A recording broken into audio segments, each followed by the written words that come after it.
yesterday. I went for an Indian dinner yesterday on a Wednesday night, and it's completely thrown my mind and my body clock out. I was like, oh, it must be Saturday today. I went out. Nope, Thursday. Got confused. Panicked when I saw the messages on Discord this morning. But we're here now, and we're ready for some Dungeons and Dragons. Where's my notes? Here they are. Where are we? Ah, yes, the Island Kingdom. Searching for one poor little Yierlos. As you made it here on your long journey, 2-ish weeks journey down from Newmunga, following the Talons and their cargo of stolen goods from the north, from multiple places in the north, but Butte Springs were one of the areas that it was taken from. As you have tracked it and traced it from the northern country down into the south, all the way down the Grand Canal to the Islet Kingdom, where for now it has been traced to a company in the south bank of the Islet Kingdom called the East Road Charter Company, an area where the goods are being seemingly stored, but the Talons are maybe not welcome or have been at least forced to leave that area, so are not currently in guard of their goods. You also tracked goods across other places in the city. There were automaton parts sent to the palace ward, where Zilna had seen some incredibly large automaton units, whether they be full automatons or suits. They are definitely large enough to be suits for large creatures, were being built, and the rest of the goods that were taken in there, as there are some gnomes that are working within the palace ward, but that was the delivery of the automaton pieces. Willow and Gimbar took Wilhelmina off to the Merchant's Bridge to finalize her trade of what we found out were not just jewels, but magical jewels, magical items, and were ambushed by the Silent Ashes. That is right. Yes, posing as the buyers and trying to take, and actually succeeding in robbing Wilhelmina of the goods that she had attached to her for the whole journey. You got away unscathed, got away without, although the shop blew up, you didn't blow up, and you managed to get away into the back streets, with Wilhelmina paying you for at least getting her that far, as she head back to the Jewelers District, the Jewelers Guild, on Guild Street, to report what's happened to Liquor Wounds, saying that, yes, the Silent Ashes are a bit of a problem, and yes, the jewelers and some of the jewelry makers still do trade in magical items, even though the Talon oppression is here and it's kind of banned, because they make money from it, so it's always a bit of a risk. And then you all met in the steps, where we met Preacher, another member of the Brotherhood, who has been doing good deeds across the city, again, under the nose of the Talons. You met at the Church of Istra in the steps, where you would hold up for the night, having introduced yourself to the Preacher and his squire, Glenn. You stayed there for an evening, got a night's rest before heading back out to find the missing Yierlos. Oh, bloody Yierlos, who was sent up by Hannah and Kos from the south to the north, and never made it back. On separating out into the city, Kos made his way to the Riverside Barracks, found some of his Githyanki friends who are there, and are the trainers are currently undertaking some training of some guard recruits that are in armaments that you've not seen before. This dark, almost purple in coloration armaments that look like dragon helms. They are being taught by the Githyanki here to fight betterer. You've got to be better at fighting.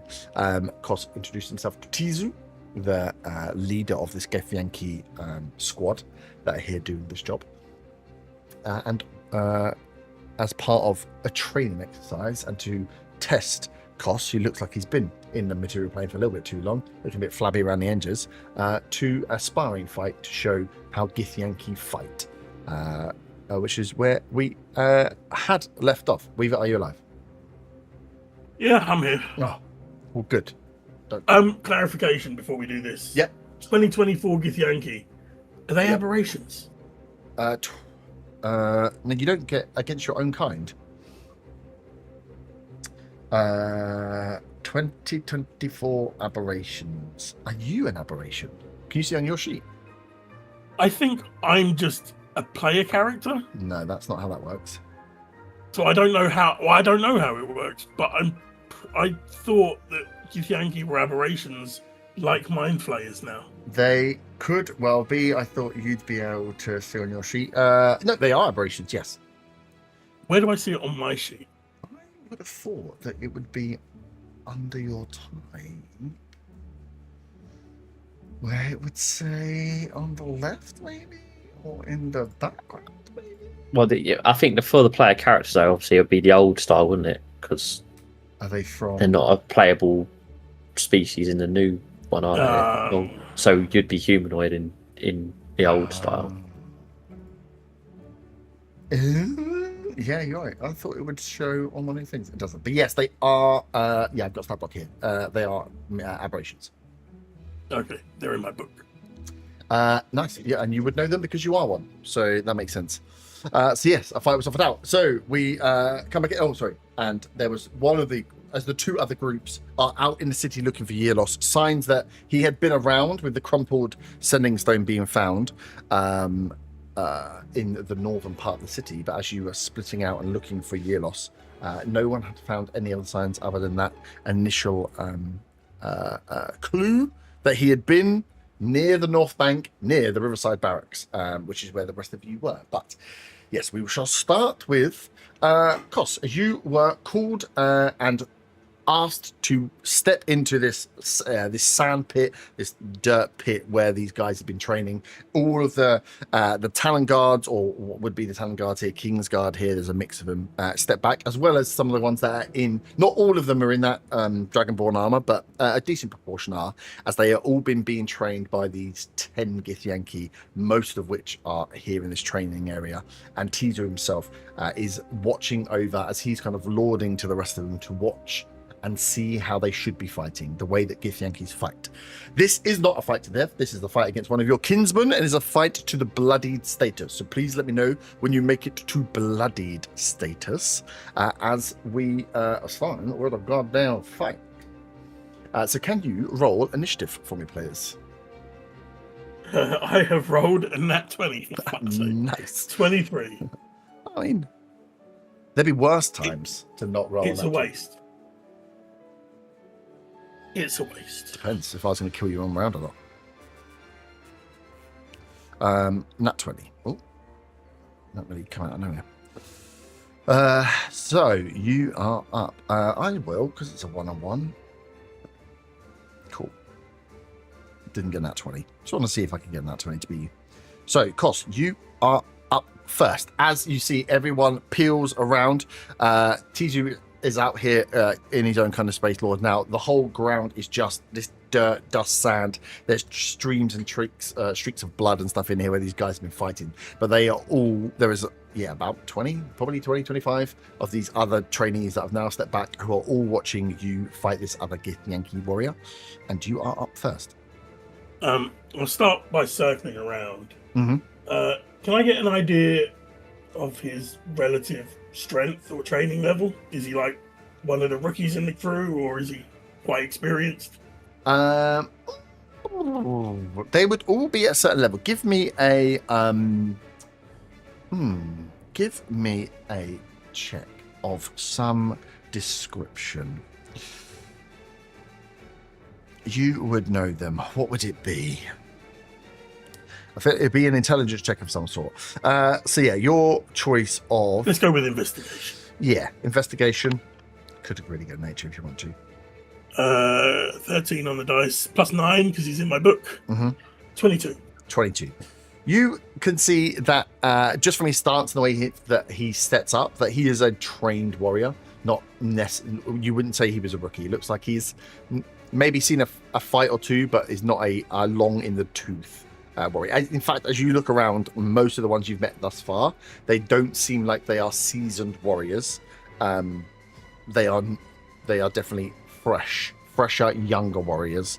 Tizu himself looks older, but you can just tell by age as well that he wouldn't be one of the. It wouldn't be necessarily a seasoned warrior. You would have seen more combat than him, most likely. Okay. Well, I've been here for a long time, aging, haven't I? Yeah, so you are older, but yeah, even just knowing And also, intuition would tell you that the mission to go and train the fucking humanoids is not going to be the priority mission for the best warriors in the Githyanki army. I will, as I circle, Mhm. dart in and try and poke him with my rapier. Nice. That will be a 7 + 9, 16. 16 misses. Just misses as you circle around, dart in first, step to the side from this Githyanki warrior. Do I have any bonus actions? None that I want to take right now. Okay. Let me just take his life down so I don't forget. He's bloodied. Nice. And again, you start this dance as you are moving around. You can see this Githyanki warrior's light on his feet as he has doesn't have the silver sword. Only the silver sword is with Tizu.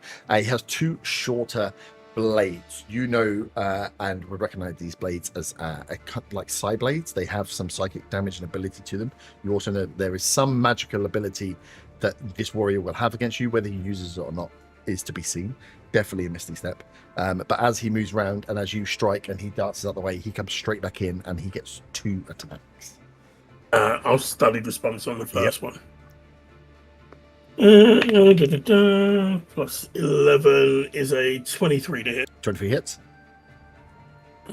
Damage is rapier D8 plus 8. Where is it? 8.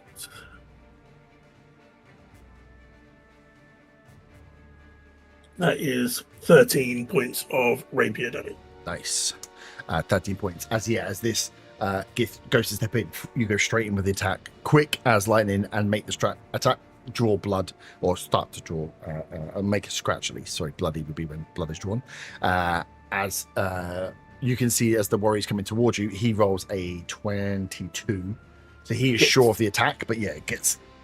he's surprised by your hit as it comes in and hits you. He is going to do... do you have any... you don't have any resistance to psychic damage, do you? I am resistant to psychic. You are. Okay, cool. So I'll make sure I'll split the damage. So you have 9 points of slashing, and then 7, which we rounded down to 3 points of psychic. 12 points total. Cool. Yeah, first attack. And then second attack is a 17. Is a miss. It's a miss. Nice. So 1 hit, 1 miss. He checks himself, gets back into move. Goes back to you. He has done no magical stuff, has he? No. He is again just staying light on his feet and moving with these guys. Same as you, kind of just circling round, just staying light on his feet. But yeah, has not attempted to use any magic thus far. I will dart in for an attack again. Because I hit with the rapier last time, I have the advantage from Vex. Mm-hmm. So let's see how we do. That will be a 21. Mm-hmm. And it's D8 plus 6. It doesn't have the extra.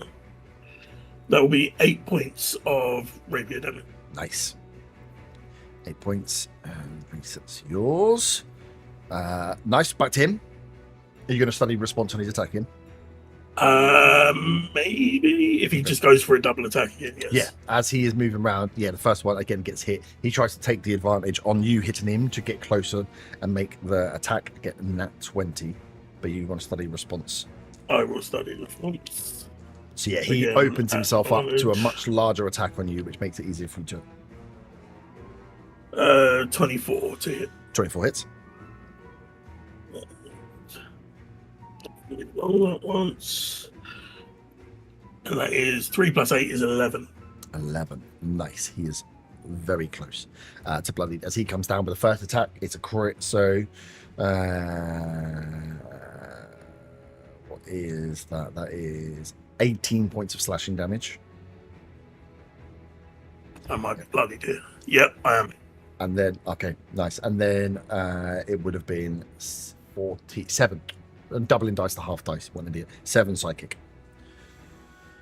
Nice. See, as you stab in, you can see that he is close. As you go to move your blade back, you can see that he was like well less than 10 HP away from Thingy. As he comes down with the first attack, draws blood. As the blood it's only it's draw blood, not like smash your face in. It's draw blood, like nick your under, like between your underarm and your pectoral. And as the blood hits the ground, you see he just pulls the sword up, like whips it away, puts it away, and then puts his hand out to shake you. As Tizu would kind of like call an end to the fight. Would you take the guy's hand? Yeah, sure. Yeah. So yeah, you give it a shake, and the rest of them look around. You can see a few of the guys are looking. A few of the guys, not like panting, that would be mental, but are still recovering from their fight, but watching just two dexterous fighters that like duke it out, no magic used, dancing around, taking a few slashes at each other, looking for like your studied response, finding weaknesses, and the same, using an attack to make their attack. You can see Tizu kind of steps out and starts giving a speech about that to those effects, that they need to be quick on their feet, they need to be looking for opportunities, they need to be taking their attacks and turning them into advantage. As you see a few of the guys kind of give you they start like a clap, and then the Gif Yankee aren't clapping, but the rest of the guys are kind of like, cool, as Tizu carries on these things. Tizu will come up to you after you've shook the hand of this guy and say, gods, that was great performance. Thank you for showing these recruits. You are a very quick fighter. You were taught well when, and even your time away from us for so long, does not dulled your blade, shall we say. I would have preferred a fight where the two of us were not holding back because of the, let us say, sensibilities of the crowd. We cannot, we're here to train these guys as much as possible, but we don't want to scare them away. We are doing just what we need to do, shall we say. What is your plan whilst you're here in the city, Kos? I had no plan, really. Maybe find some kind of hunting work. But, I don't know. Since you guys are here, maybe you can point me in another direction. It has also been a long time since I have had any contact with back home. He, yeah. So he says, this is worrying. We will let them know back home that you have been found, that you are without a squadron, we're without a lead, and I will see if there is any order that comes down from high to use your skills. I can see you are a skilled fighter, so I can put in a good word that you will be useful in whatever we can put you towards. But let me speak to those above and find out if there is anything that we can use you for. Will you meet me here tomorrow? Yes, I will come back and check in. He says, good. It is good to see you. As he kind of walks you away from the area, please come back tomorrow. I will speak to those who know more and see if there is something that we can put you to good use on. Excellent, excellent. Just while I am here, how did this training come about? It is quite odd to see. Well, I have not seen hardly any of our kind in 10 years, and now I see a full unit. Well, we have been working slowly on this land after the attack, to work out whether it could be useful to us, whether there is enough here for us to spend a little bit more time, shall we say, on this planet, on this plane. And the rulers of this country at the moment are quite susceptible to dealers. They're being quite open with us, shall we say. As he kind of looks around and checks, takes you in to one of the barrack buildings, to somewhere where there would only be you two there to talk. We are here to scout, to perform this training mission, whatever it is, to train these soldiers in the ways of our fighting forces. It is beneath us, really, but we are here to gather intel on the king, the young king, the queen, this ruling military army, these Talons, these men in gold, and their leader, this Ram, as to find out whether they could be useful allies or useful in helping us take something from them that maybe they don't want to give us. So our job is purely to recon this kingdom, this land. But we have a few scouting parties that have been around looking for crush sites, looking for potential areas that we could use if we were to make a move to bring our forces to this land for, whatever it might be. That be crush sites, that be extra gold, that be fighters. So we are looking to see, is it worth it, I suppose? It does seem quite odd to me that these Talons would be open to such a thing. Nothing I have seen from them gives me the impression that this fits in with their goals. The training of troops, or the doing deals with outsiders? No, doing the deals and crash sites and allowing people to have some magical abilities. Well, we understand that they are fiercely anti-magic. They have been rampant in the continent to the south, so I am told, where they have rid many magic users, but they do hoard and use magic themselves. They are a strange military force, but it's not for me to decide whether they are sensible or not, just to assess whether this land would be useful for us. They are not aware of our plans for crush sites or taking more land from ourselves. They merely are looking for a partnership to improve their military forces. They are doing deals across the land, but it seems like we are one of many of their options, and we are happy to play along until we can find out if this is useful for us or there are other uses for us. Yes, they have also been doing deals with the dragon peoples. So the information I gave you previously came from such people that they were dealing with. Your information on the dragons will be interesting to our seniors. The relationship we have with the dragons is one that we do not control, that we are an equal party to. If there is a way for us to take control of this relationship, then I'm sure we'd be very, very interested in finding and exploring that more. So keep that to yourself for now. I will speak to, I'll pass your information on. I will speak to those above, and we will find a suitable recon mission for you, Kos. I will be back tomorrow. And then I go to leave. Nice. He turns back as you leave and goes back to training. As you can hear the swords already get up as the Gith are back out training these guys. But yeah, as you had seen the Gith Yankee there, you can tell that these are younger warriors. Tizu himself is definitely more seasoned, definitely higher rank. He's got the silver sword, so he would be a dragon rider. But the rest of the force, they're not the best that you've seen in terms of warriors. But that makes sense. As you can head back out into the city and go a little lag. I don't know where the others are going to be, so I'll probably just head back to the church. Yeah, I was just thinking, for the time that you went in and spent around, those guys were walking probably not too far away from where you are, looking around the area where Yierlos, the stone that Yierlos had lost, was taken, with the investigation and going down a bit, coming back a bit. You would probably see them as you come out. So Zilna, who's it? Zilna, Merin, and me. Gimba, yes. And Hannah. As Kos, as you leave the barracks, you guys are across the road from the barracks. So in terms of, I'll still got the city up. Nope.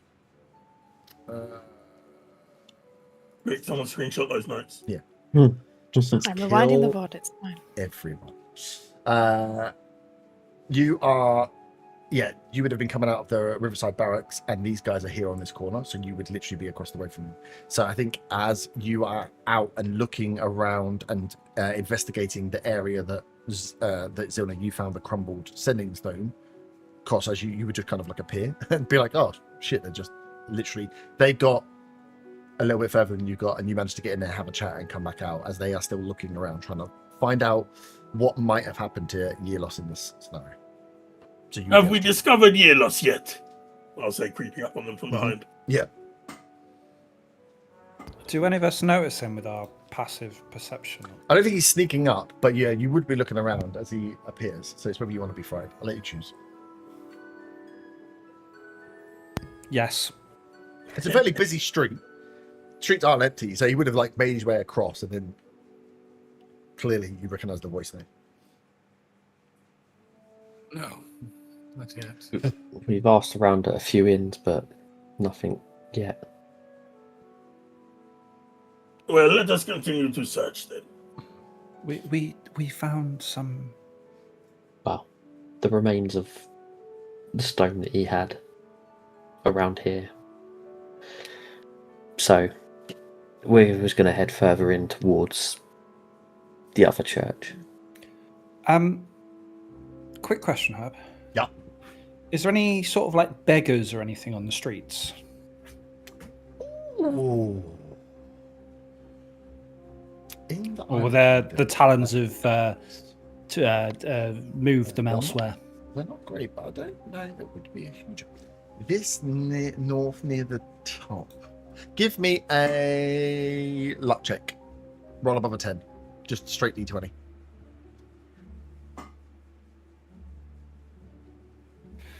As per my preamble, it's not a lucky day for me. That's a 7. You, as you look around, you can see, especially this area, because it's right near it's right near the barracks. It's right near the pilgrims' steps, which is the bridge that goes into the palace ward. It is the most heavily guarded area. Isn't like there's a lot of patrols that move through here. There's the chance of guards always being around. It wouldn't be a great place to be trying to sleep on the streets and be a beggar. The chances are guards would be moving you on. You would be sleeping on the bridge or near the bridge. So where you are is an area that is highly policed.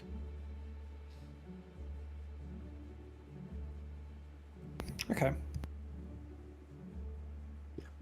But yeah, all you have is, what was that? Clearly he was on near this street corner, and then the stone is crumbled and it's no longer there. So where would you guys look to? Yeah, there was nothing at any of the inns near here, was there? So I guess we'd head closer to where that other church is, I guess. Mm-hmm. Where it's pinpointed on the map up just along from here, right? Yeah, into the forum quarter. There was a church in there. Yeah. Says confidently. Nice. Can I roll to check something if I can notice the knock? Yes, when you get to the forum quarter. Yeah. For sure.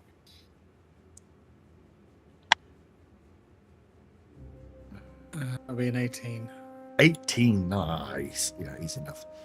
You can see, as you make your way through, so as you make your way along like the north bank, along the way here into the forum court, you see where the buildings change, where you get less of the residential, less of the like inns and restaurants that are along this front edge here, to buildings that become a lot grander in scale and size and architecture, much better designed. There'll be some of them, Gimbar, that remind you a little bit of dwarven architecture. Just the way the columns are used, like a little bit Greek style, but the way that the stone columns are used to add huge height to the building, rather than it being like, we need to get as many layers in as possible, so keep it all concise. This is like clearly a huge tall building that is one just floor, a complete waste of space, but architecturally is quite nice. The stonework on it is quite grand, and you just noticed that you're stepping into a nicer area, which I've definitely got notes on. One moment, please.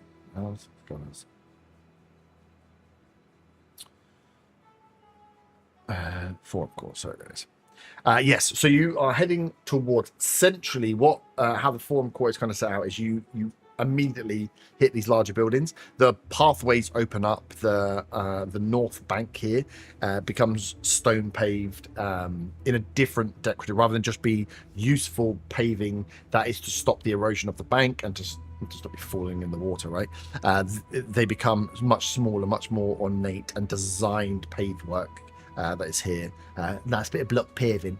As you can see, there are these large buildings that surround these administrative style large buildings that run round in almost like a semicircle. And in the middle, you can see that it's quite a grand church, much larger than the church in the steps. But yeah, you can see that kind of within the central piece here is this church, the Church of Brigid. And then around it is like a nice wide open pathway before it goes into these administrative buildings. So one, you can see the church, easy enough to see. It's in this nice area. You can see the people walking around here, and Kosh, you would recognize them from some of the guys. Recognize them as in the same style of people from the ones you met in the pub before. A lot of longer robes, a lot of the people that are carrying bundles of paper or quills and inks. They do not look like laborers here. They definitely look like scribes and missives that are moving about in this quarter here. So the Nook is this area, it's not a specific building. No, the Nook is a specific building. So as you're looking around for a Nook, and you're like, where would a Nook be here? You can see on the far side towards the Bath district, so along the area, is a larger one of these buildings that is called the Bee Club. B. Bee, like a bumblebee. B-E-E, yep. And you, with an 18, you see this club. This looks like you see people coming in and out. What time would it be if you guys left in the morning? Wouldn't be a lot of movement around there at the moment this morning, but yeah, it's an odd name. The rest of these buildings look like and are labelled up as like tax offices or notaries or scribes or surveyors.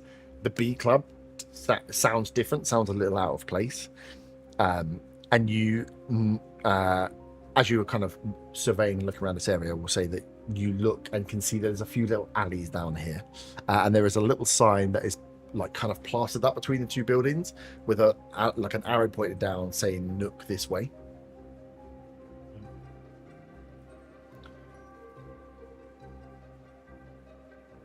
The church, did you say it was to? It's to the it originally was to the god of the god called Brigid.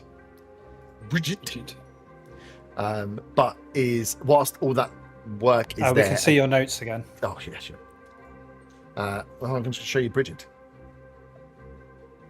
That's what I did the other way last time, to find out what god she is. But again, it's not being used, the god of Brigid, at the moment. It looks, you didn't see the one in the Islet Kingdom.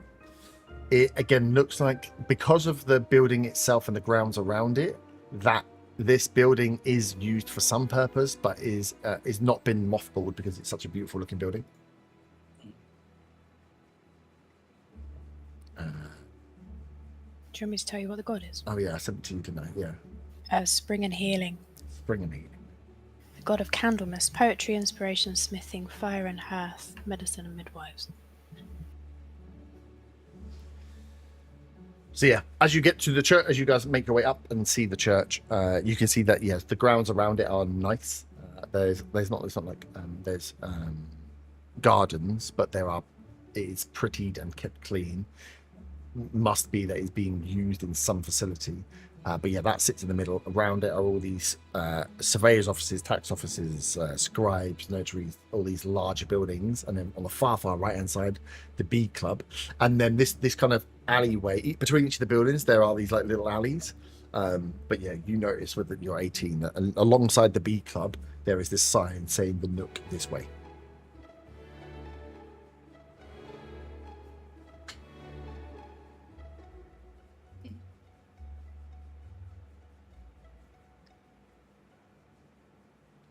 Can I have like a general look around to?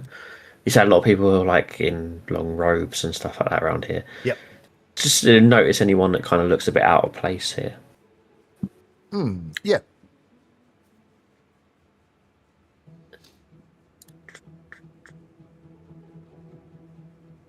Come on, D&D Beyond. Roll the dice.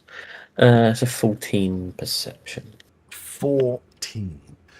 You note that you guys definitely look out of place here. There are not a lot, if any, armored people.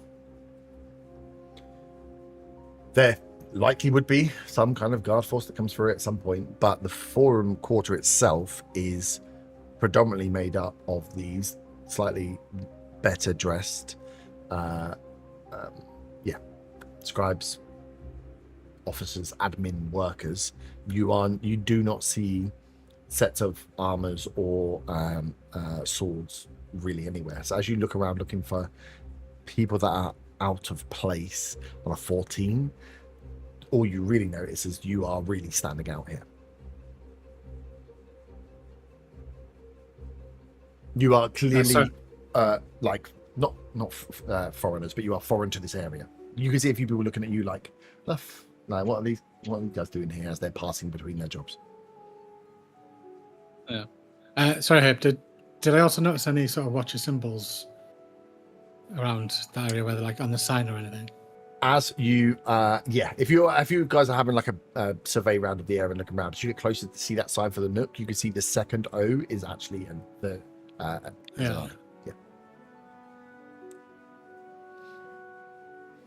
on the sign. Yeah.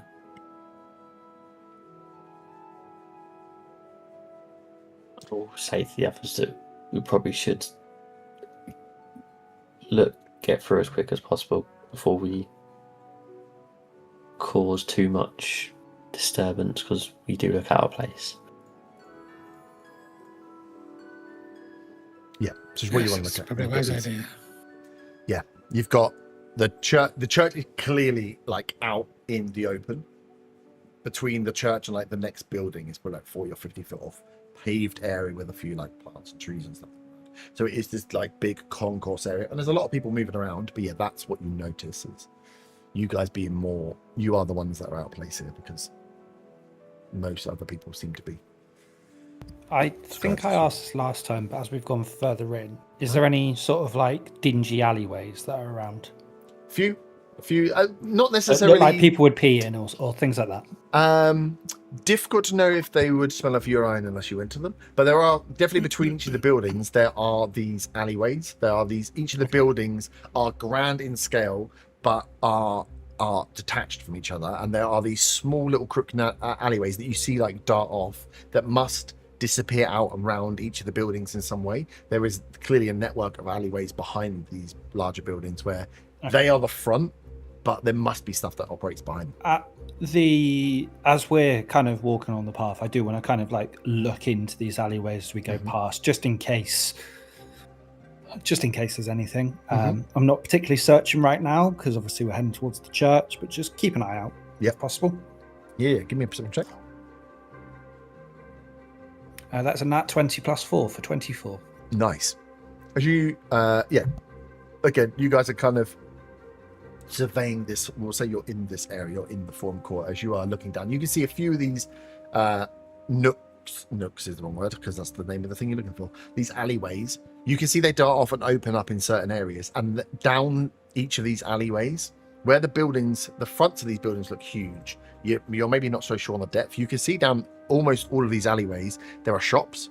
There's like something just down on the left, something just down on the right, something just down. Like they are, as you go through here, there are shop fronts and smaller businesses that operate on the back side of these. At like first glance, one of them might be a baker, one of them might be like a butcher, or like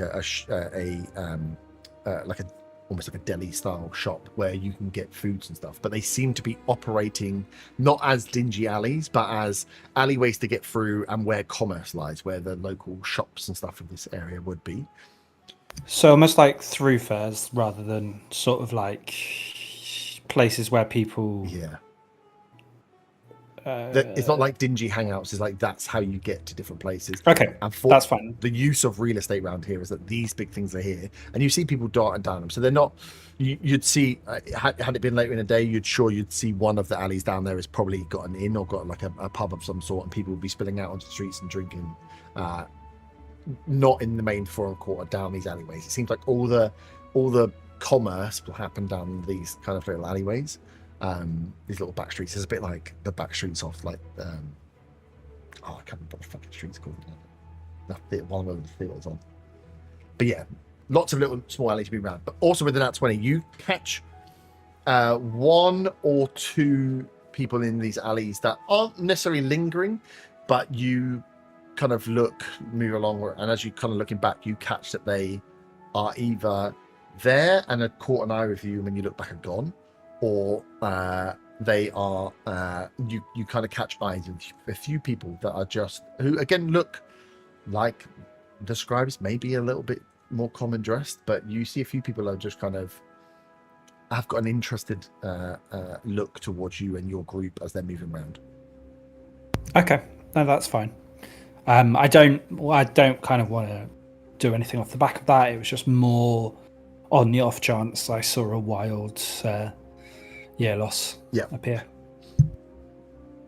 You guys lost pissing in the street.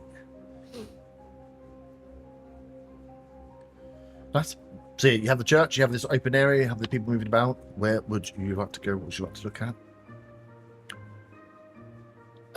I guess move closer to the church, unless you guys want to go somewhere else.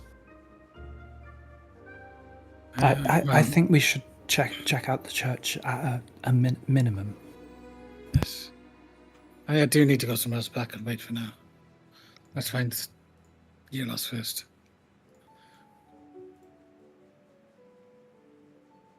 Towards the church? Yeah. Yeah.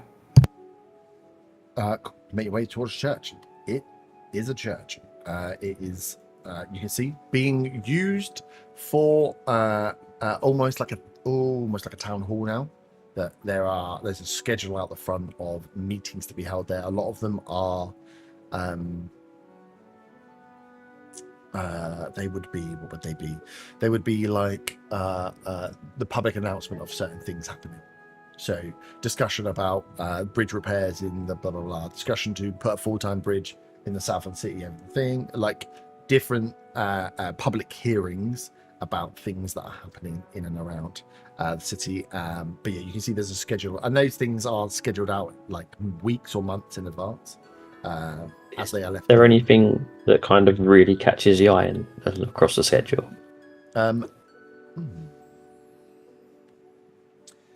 You can see coming up, most stuff looks fairly simple.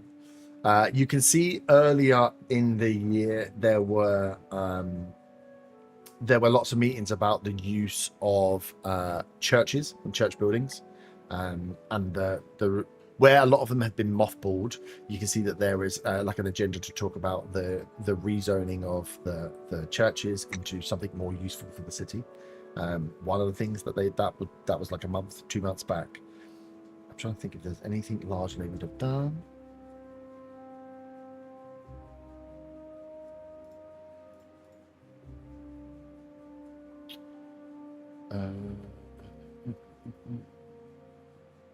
You can see that each of the events as well are run by a different building, like a different building, administrative style, whether it be like surveyors for the city have brought it to us, the notaries have brought it to them, whatever it is. If there are any changes of taxes to fish, whatever it is, they would be named in there. You can see that one of them that has been removed, so the detail you cannot see what it was for, but you can just see the party that had arranged it. There was one due to happen that was being run by the King's Guard that has been struck off now. But other than that, I don't think there's anything else that screams out to you as being particularly interesting, other than just general events that happen in the city. The city seems to be still surviving, thriving. It's not under oppression. The things they're talking about here are very mundane. Okay. I guess go into the grounds and kind of see if there's any kind of sign that, I mean, I assume, is there anyone like actually in the church now that we can see? It's just locked up. It looks the same as the steps did, to be fair. But okay, so if there's any kind of sign of movement in, like any kind of indication of someone being on the grounds or anything like that. Mm-hmm. Yeah, I won't even say rolling. I think even just looking at it, this building looks well maintained. Doesn't look like there's any like one that's trampled through anything here, and the door is locked shut. Big old wooden door, especially like the steps. Like they'd be very difficult to get in without having a clear sign of a window being smashed or a door being taken off the hinges. Okay.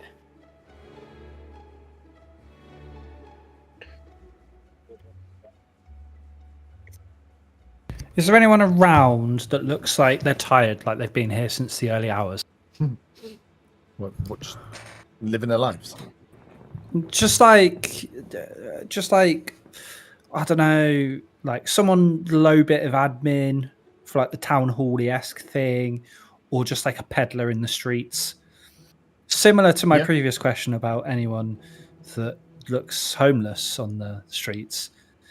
No one looks home. There's a couple of guys. You see, there's a fairly young, like barely out of, it must be a teenager human, who's eating a sandwich out of just like perched up on like a railing that's round like a plant pot.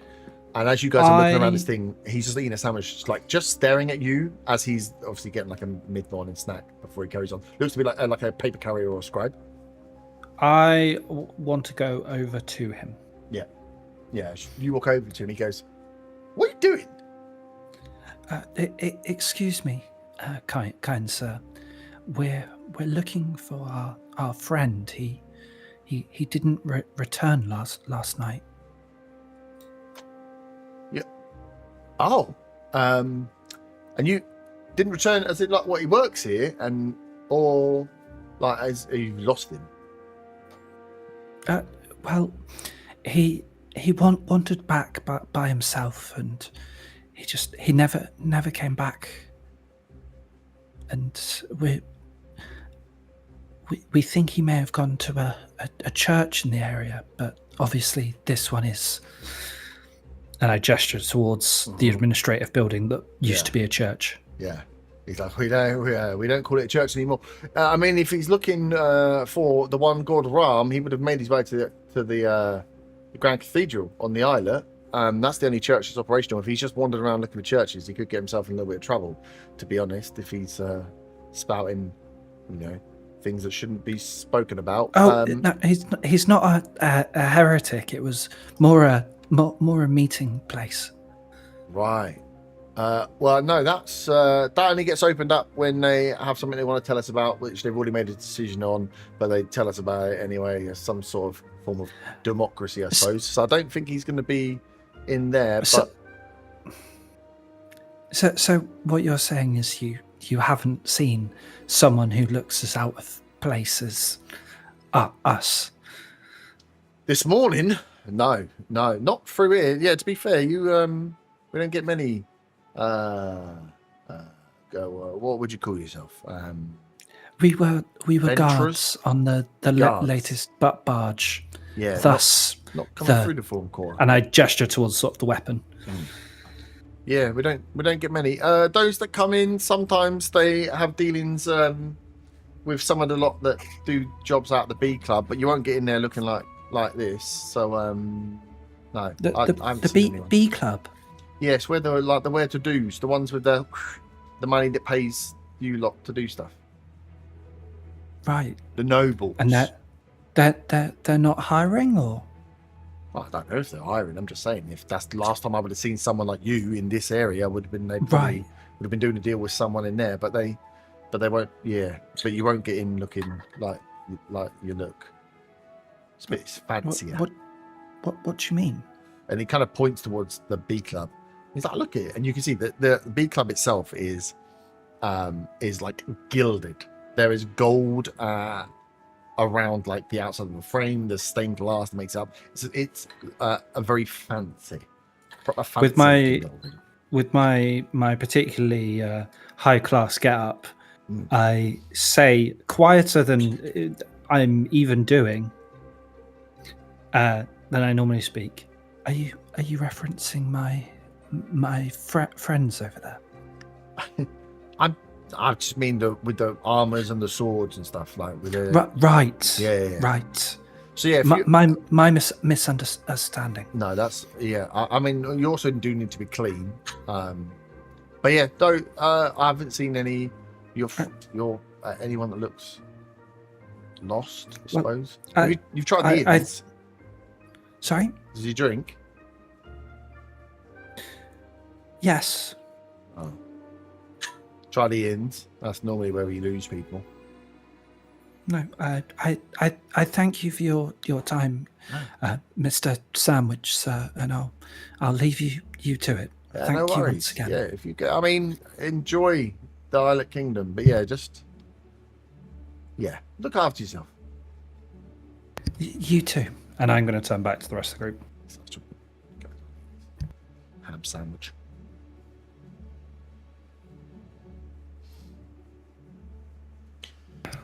And obviously, I'm going to relay. Yep. So there's no sign of him around here, at least according to that gentleman. The B Club, he said, was where nobles frequent, but I'm not sure. That's quite Yierlos's area of expertise. I can't imagine they would have let him in there. Looks far too fancy for my taste. Gimbart, give me a history roll with advantage. Is this a spear check? With advantage? Yeah. 9. 9. With advantage, 9. Yeah, one dice is in the corner, cocked on the point. It Okay. could have been an 18, a 2, a 5, or a... Nice. Yeah, you're right. It does look too fancy. Yeah. But it's different. Sweet. So yeah, you guys are in the Folklore. Closed church in front of you. And yeah, no sign of Yierlos here at least. We'll give you time to think about what to do. Flick back to the Brotherhoods, the Brotherhoodians, who are in the south, I believe. You had made your way all the way through, past the church churches you had seen, back to essentially where you think, well, where you know Yierlos would have been, near at least to the South Bank, where there is one church here that is used, which is across the road from the East Road Charter Company. Yep. And I think you'd said as we were walking through the town, a few were giving subtle nods to Preacher. Yes, Preacher is definitely known in the South. This is the proper workers district. A lot of people when they come here, if they come here looking for work, either find work here in the low districts, whether it be like fishers or shammers or helping out, apprenticing in somewhere, to some of the shitter jobs like boiling the levers beforehand, really stinky, horrible jobs. And the housing that's been built up on the Marshlight, which is just like south of these very cheap housing. So a lot of people, when they come here looking to find work, end up in the South Bank, and it has its own vibe, very different to the north side of the city. But yeah, Preacher, you have done a lot of work in the South Bank, helping a lot of people. There's a lot of people that turn up and end up with not a lot of, with nowhere to go and not a lot of food. So the work of the Brotherhood has been felt by the common people in the South Bank, at least. Would my dad have worked in this area? Yeah, probably. Okay. Yeah, for all the way down the far end in the Fisher Reach. Yeah. But yeah, this would have been where he would have. It would have been. You would have been here a few times. It's like, yeah, it's the same sea, just a very different vibe. Not bad, just different. Yeah, so you guys kind of arrive through. Preacher, you know very well this area. This it would have been originally the Church of Robin in the Redvant Mile, but this is where there are lots of conflict here. This church here is not as grand. It almost doesn't even look too much like a church. So the building is still operational down here in the south, but not for preaching sermons. But you would have found, Preacher, that it's if you were to do any sermons and stuff, this would be like an easier, safer place to do so. Doing it in the north, doing it on the islet, impossible. Doing it in the north, difficult, and normally done like at night, late at night. In the South Bank, here in the Church of Robin, because the church has kind of just been like reclaimed back by the people that are here, it's a useful space. It doesn't look too much like a church inside anymore, but it means that you can get away with doing sermons kind of under the cover. Also, the Talons don't like patrolling through the south. Because it's stinky. yeah, they really don't like smell. No, just there's not. They don't see a threat from here coming across the side steps. They will send some guards and stuff down around here, but the goods are of cheaper value. The workmanship happens of cheaper value. The streets are muddier and less paved. It's just not. They don't see as much of a threat, the south, so it's kind of left to manage itself in a lot of ways. Can I, as we're walking through, when we get to maybe like a quieter part where we're walking, I'll look around and just make sure it's quiet enough for me to say to Glenn and Preacher, as I'm like looking around and seeing what it's like, I just want to say, I hope that one day the spirit of Robin and her rebirth is able to resurrect this place to what it used to be. It looks so much more, so much more different, is that a word? Than it did before? In the other times, yeah, but Essentially, she's letting them know that she used to know this place relatively well. Yeah. And it's changing that there's more people in here. But in terms of like the general vibe of the place, it doesn't feel like it's been affected too much. There's just a lot more going on. Marshlight is filler. So yeah, you guys make your way to the Roadwork Cloud. You can see the East Road Charter Company. You have around you the people that are moving about their daily business. Everyone's busy. Double fucking busy because they got work to do.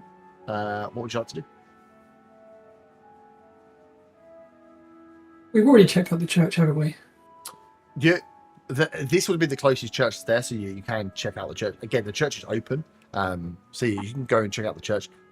Not that, as you would have passed by and kind of shown Willow the church, you again wouldn't have seen any like people just sleeping on pews and so there. Like half of it's been used for storage for some stuff, and some of the pews are still there around. But yeah, there's no one in there and about. With the stuff that's in there for storage, is it just like pure boxes, or can you tell what it is? No, it looks like crates. It looks like boxes from like the rope makers and stuff. There's just like big what are they fucking called? Shit to make ropes. With it offcuts of bits or the ends of bits. Just it definitely low value because it's stored in here and no one's watching it. A dump of stuff. Yeah, like oops, we bought too many of these things, and that we use. They come in crates of 100, and we use one every couple of weeks, so we just leave them here. Okay. And with the East Charter Company, was that the same company? Was that the company that were doing the roads for the giant stuff? Yes. Okay, cool. That's those companies you've been told are in charge of reopening the trade road from the Islet Kingdom to Alba. Yeah. Which used to exist, but doesn't exist anymore. And that links up to the south of the city. So that is essentially the East Road Charter Company is right down here in the south. And this road that runs out to the east is the East Road Charter Company that they're trying to. That's the road that they will be working on. So you can see in the town they don't do it so much, but a bit further, that is the direction they go. That's the direction towards Alba. So I want to let Glenn and Preacher know I have an interest in that company and the work that they're doing.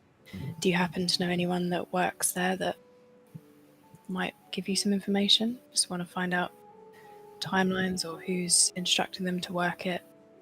I heard that they're opening the trade route, so I can't see Yierlos around here. While we're here, it might be worth asking that question.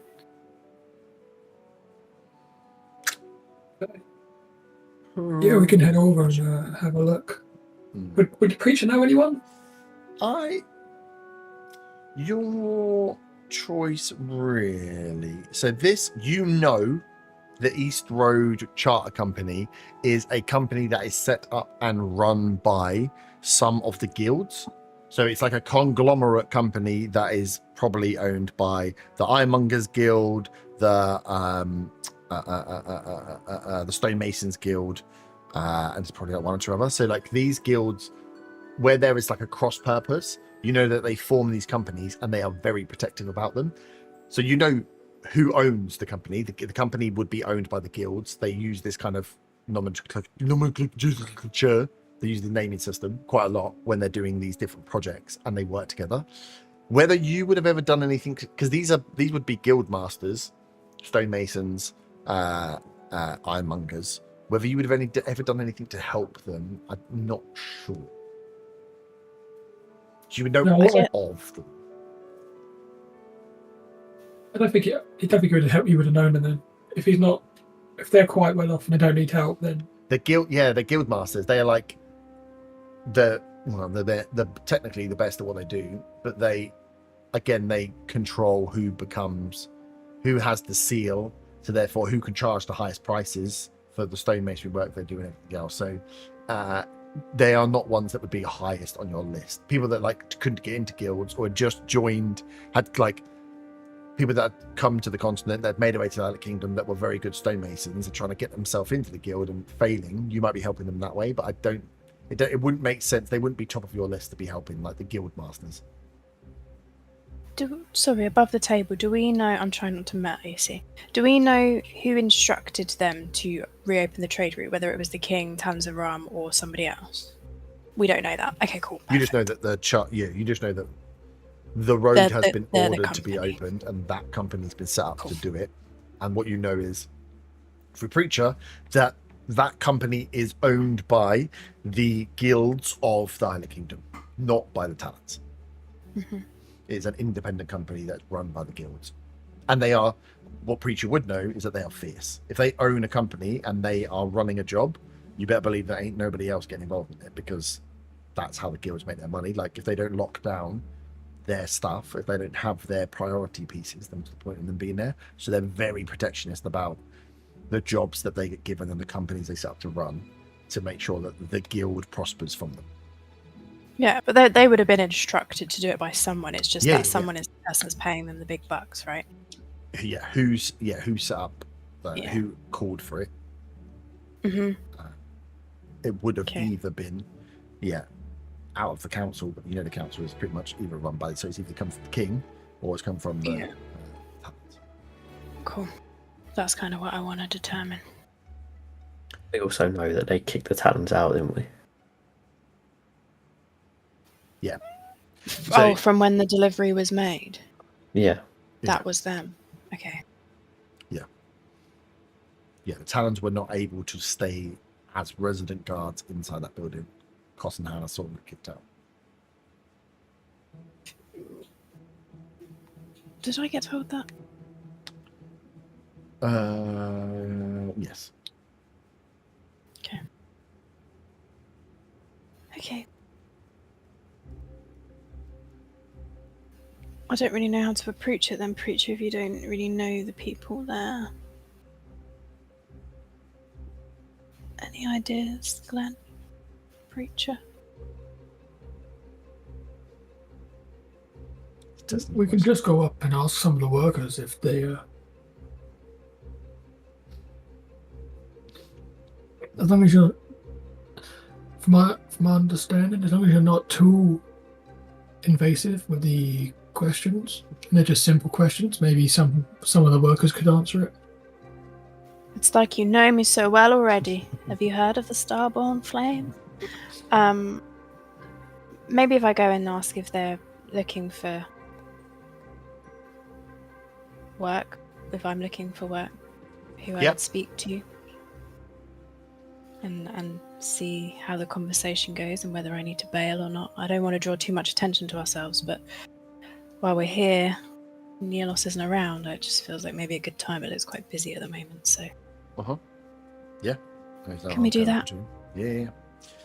You can make your way up to the buildings. They're like three. They're two larger warehouses that are like stuck together, and one slightly off to the side, to the right side. And on the front corner of the front one, there's like almost like a square cut out where you can see there's a door, and it's like for lack of a better word, reception area. It's like the office area of this building. And as you kind of make your way around and have a look, you can see there's a few people inside, and there's a few guys that coming in and going out, as there is someone inside doing something, at least, as these people are making their way in and out of this building. Okay. I'd like to go in. Yep. Give me a luck check. D20. Yep. That's a nat 20. It's a nat 20. I'm lucky. You fall up the stairs, and 20 was bad, isn't it? Nice. As you make it upstairs and go to walk in, you can see at the same time as you walk in from a door out the back is the small, large set human that you saved.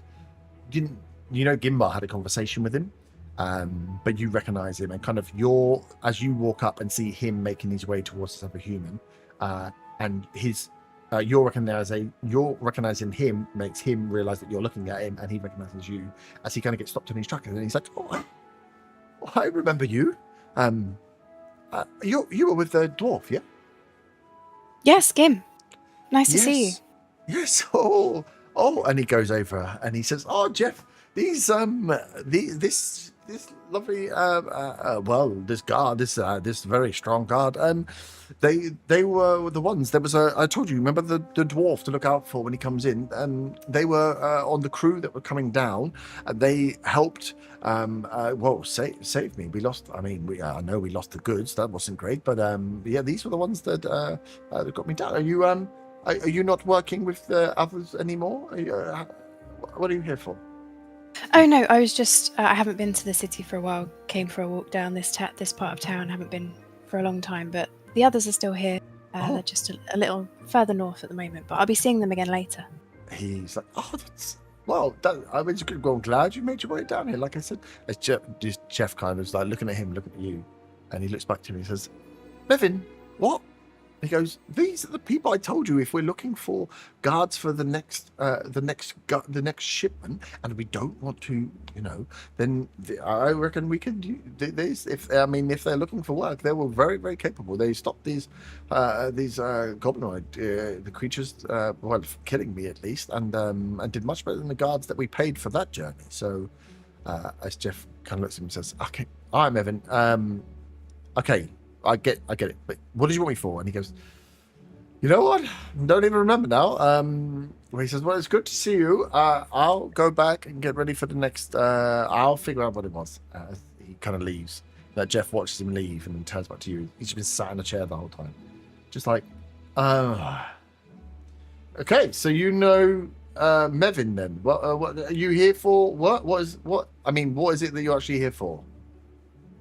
Yeah, as your friend mentioned, colleague maybe, just come down to see if there was any work and what the specification of that might look like.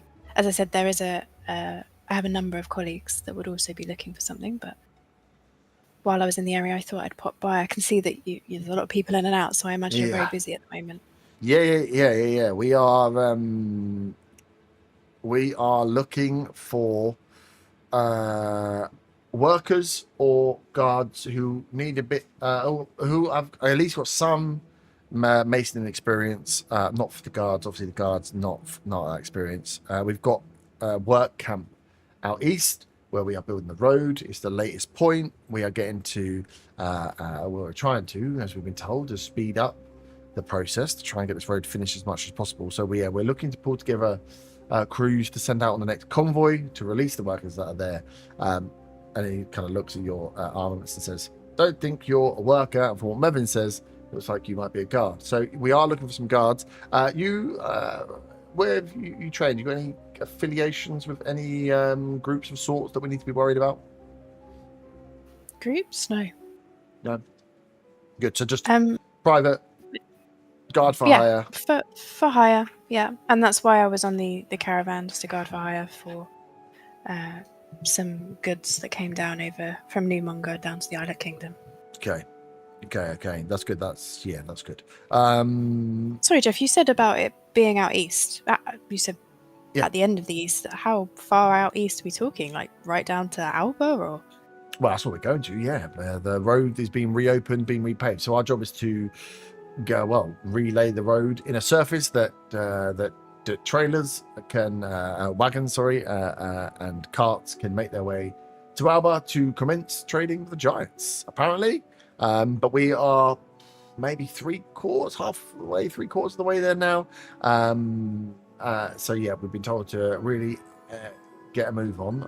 Not sure why. From the other side, the giants aren't helping, but I'm just here to assign the crews. So what do I know? You'd think that they'd be able to move stuff a little bit quicker. Well, yeah, I mean, they're giants, That's right? nice. Supposedly they'll be able to move a bit quicker, but who knows? Maybe this is a gift from our king to the giants to, I don't know, something. Whatever. My feelings aside, we're getting sidetracked. But if you're looking for a gardener, please pop your name down here and we'll get you signed up for to meet the guy that's leading the guys, a guy called Kian. He will be leading out the wagon force. He'll be the one you need to meet with. But at the moment, we're just collecting names, and then you'll, if we can get hold. If not, you need to come back. I think, and he turns around and flicks through things like, not tomorrow, the day after tomorrow, we'll be going through and just holding just a quick interview session to see who's right for which camp. I hate to ask, but is there a payment for this? I just know that as soon as I go back to my colleagues, they'll absolutely be asking me that. Yeah, of course, payment. Of course, there's payment. No one does anything for free in the Islet Kingdom. I know.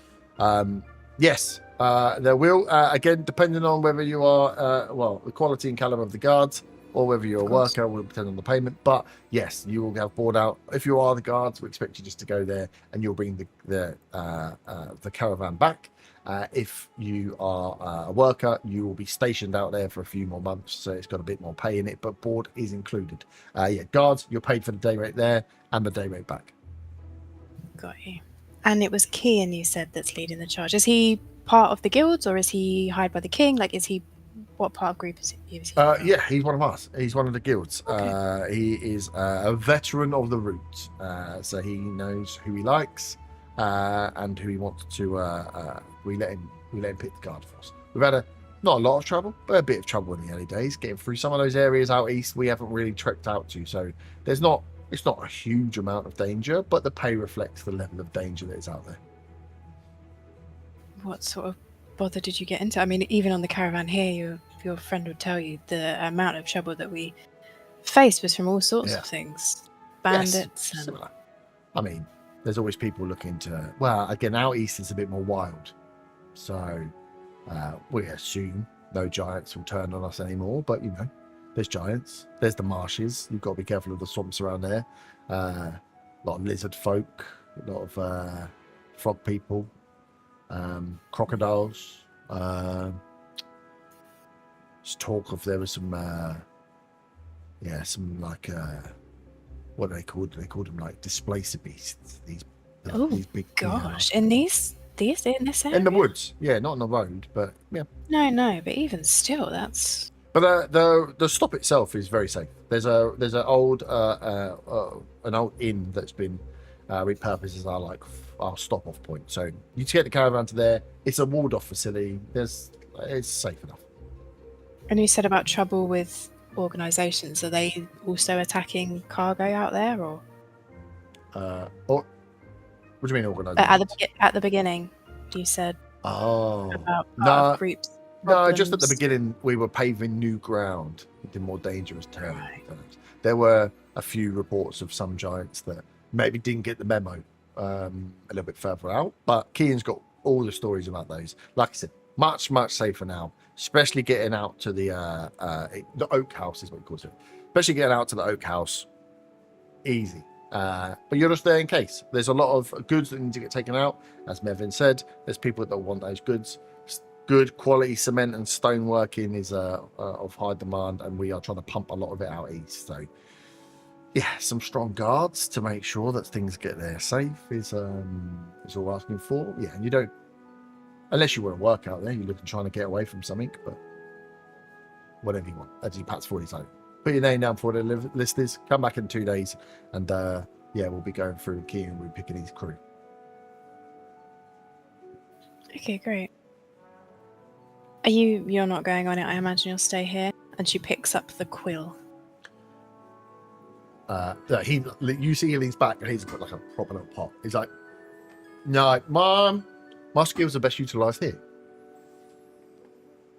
And what is it that you do as I start to write on the paper? I arranged a cruise to go out, look after the warehouse. There's a lot of eccentric merchant types, as he kind of nods towards the door, towards where Mevin had just left. They need to be corralled to make sure we get enough of the goods back in time, so we can keep the road going. So, yeah. I smile as he says that. And how long have you been working for the... Far too many years. Yes. He looks up and he said, Really? my hair wasn't nearly as grey as when I started this. His hair isn't even that grey. Stressful or... It was always stressful, yeah. On the paper, I'm not going to write my full name. Okay. I'll just put Will.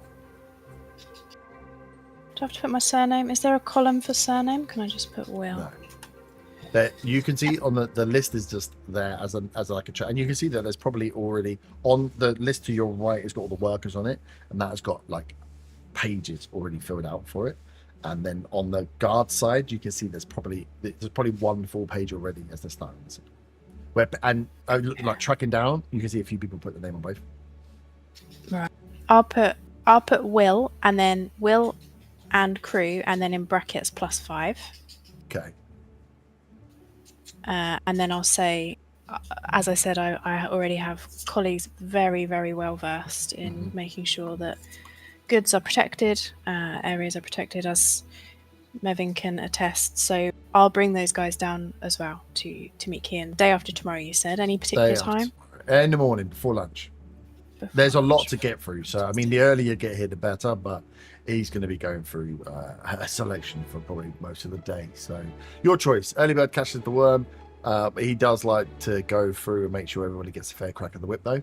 So, yeah. Great. You're going to be waiting for some amount of time. Mm-hmm. Makes sense. Okay. Well, it's lovely to meet you, Jeff. Yeah. Well, good luck. And, yeah, we'll see you in a couple of days. Great. Thank you so much. Goes back as you get ready to leave. You hear Mevin coming. Goes, no, I remembered what it was now. The shipment that's coming from the. And he goes to conversation. Jeff's like, he rolls his eyes. I'll call out. See you soon, Mevin. Nice to see you again. He goes, yes, and you. Good luck. Hopefully, yes, we'll have you all working on a thing. And then Jeff's like, Mevin, come on task. What was it? And he's like, and you, yeah, leave them to their conversation.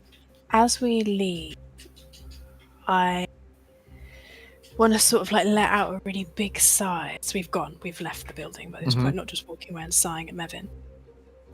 And I want to say, I think I forgot myself for a moment in there. Oh, what do you mean? Well, with my devotion to my cause, I'm only really meant to tell the truth, and I feel like maybe I was a little elusive when he asked if I was part of any group. I'll have to atone for that this evening, I think, if I could have a space in where we're staying. We do have places to pray and for self-reflection, but Yeah, I think I'll be needing to do that. I feel, if anything, I probably owe her more than most as I look up to the sky, in reflection of peril. R.I.P. Hopefully. Your bro just died. Well, So yeah, tonight I would like to pray because I lied. yeah, as you go for it, you see Glenn kind of, his brow furrows a little bit. So he looks towards you, preacher, as like, if we had to, he's like, am I supposed to be atoning each time we tell a little porcupine? Because, whoosh, we've been doing that quite a lot, preacher. you're fine, Glenn. Some people need to. Okay. I mean, it's all for the good cause, but I mean, I need to think about that. We're doing the guard's work, and it's all for our greater good. So it's neither here nor there. Yeah. He's like, phew. Sadly for me, it's a little bit stronger and a little bit more tied to my abilities, you see, Glenn. So I have to be a little careful about how I hold myself, let's say.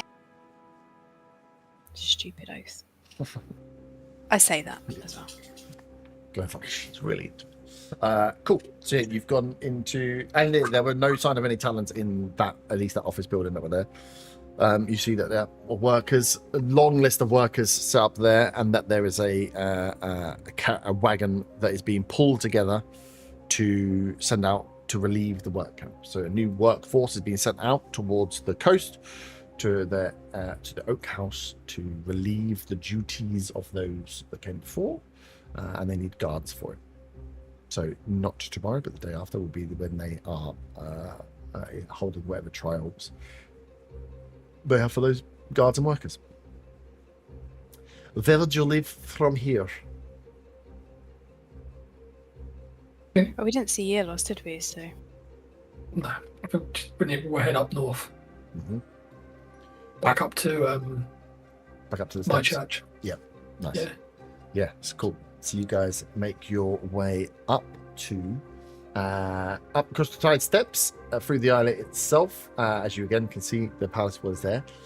You do hear that there is it will be getting, by the time you've been down, moved around, gone back up again, you get close towards like lunchtime, and there is a lunchtime in the Grand Cathedral. As you're passing by it, Willow, you can see there's a lot of people making their way inside, as there seems to be some kind of like lunchtime service that's about to be held. oh, preacher, I am really curious to hear it.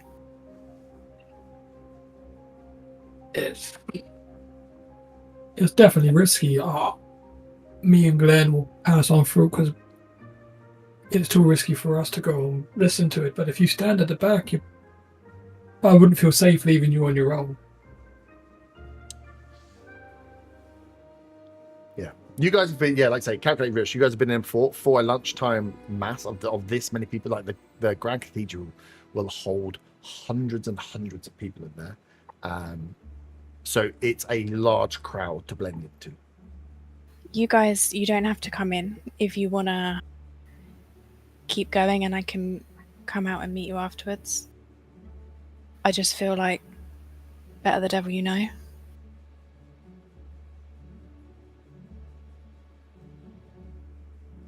I sort of, oh god, this is probably a really bad idea.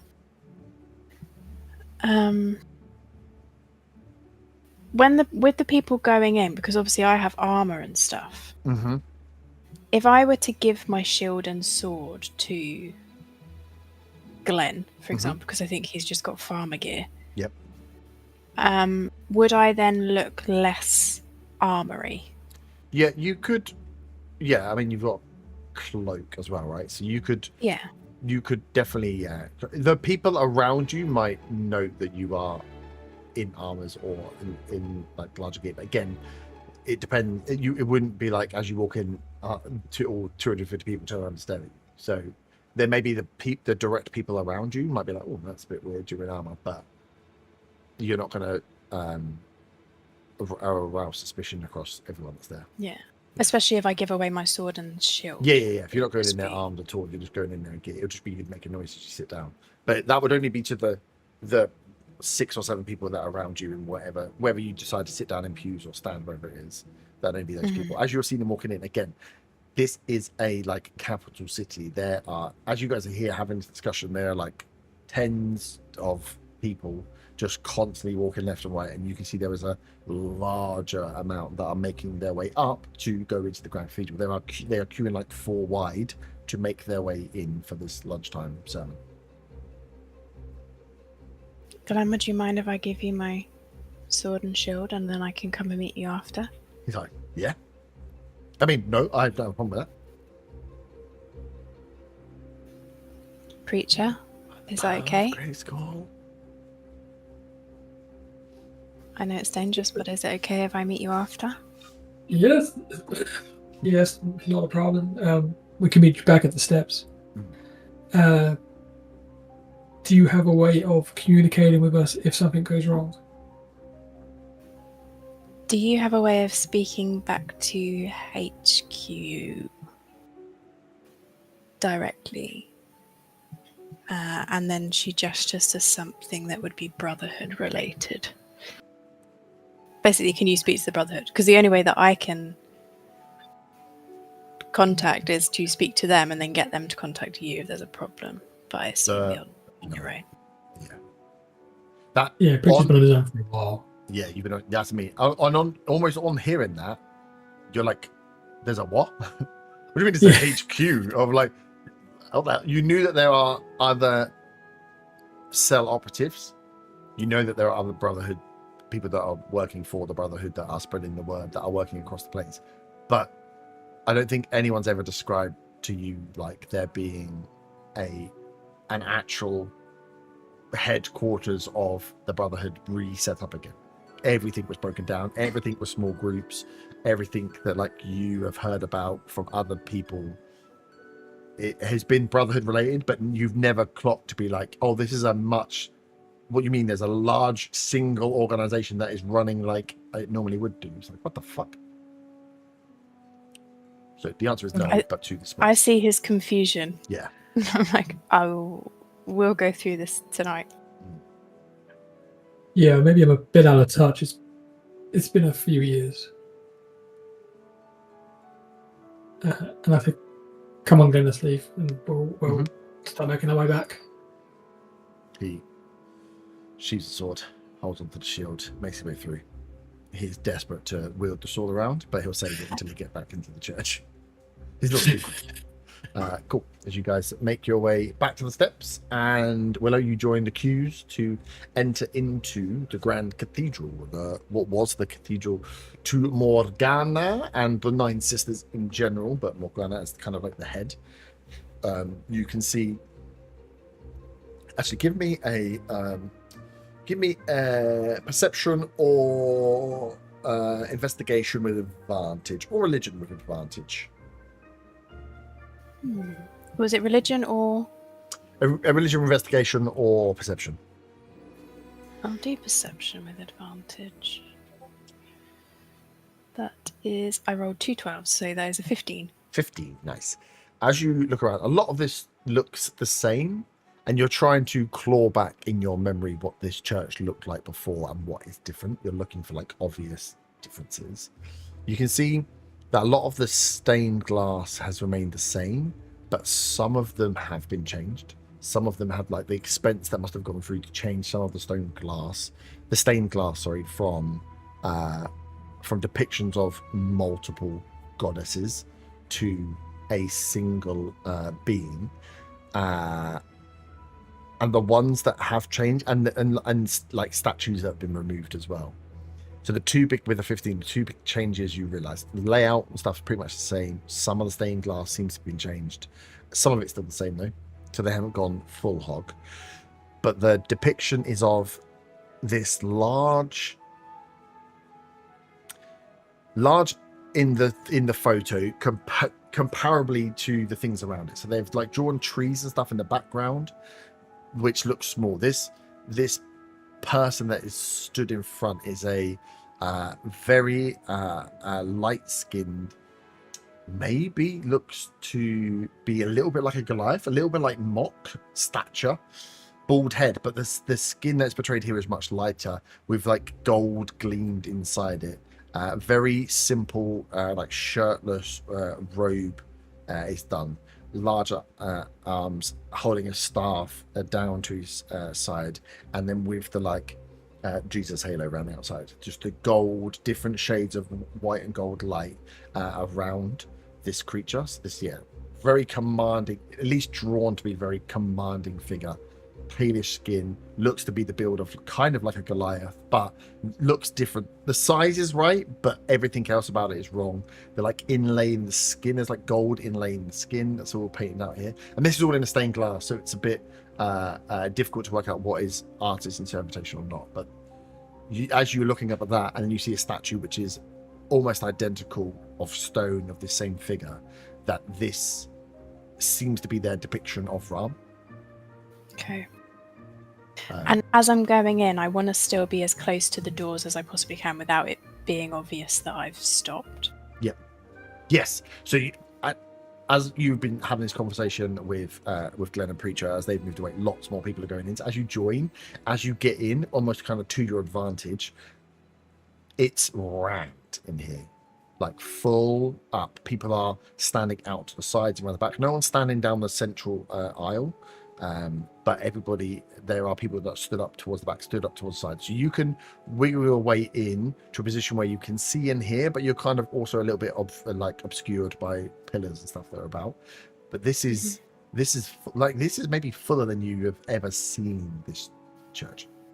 It's rammed, if you It's rammed. You did a pun. I'm gonna have to punish you for that. Oh. Yes.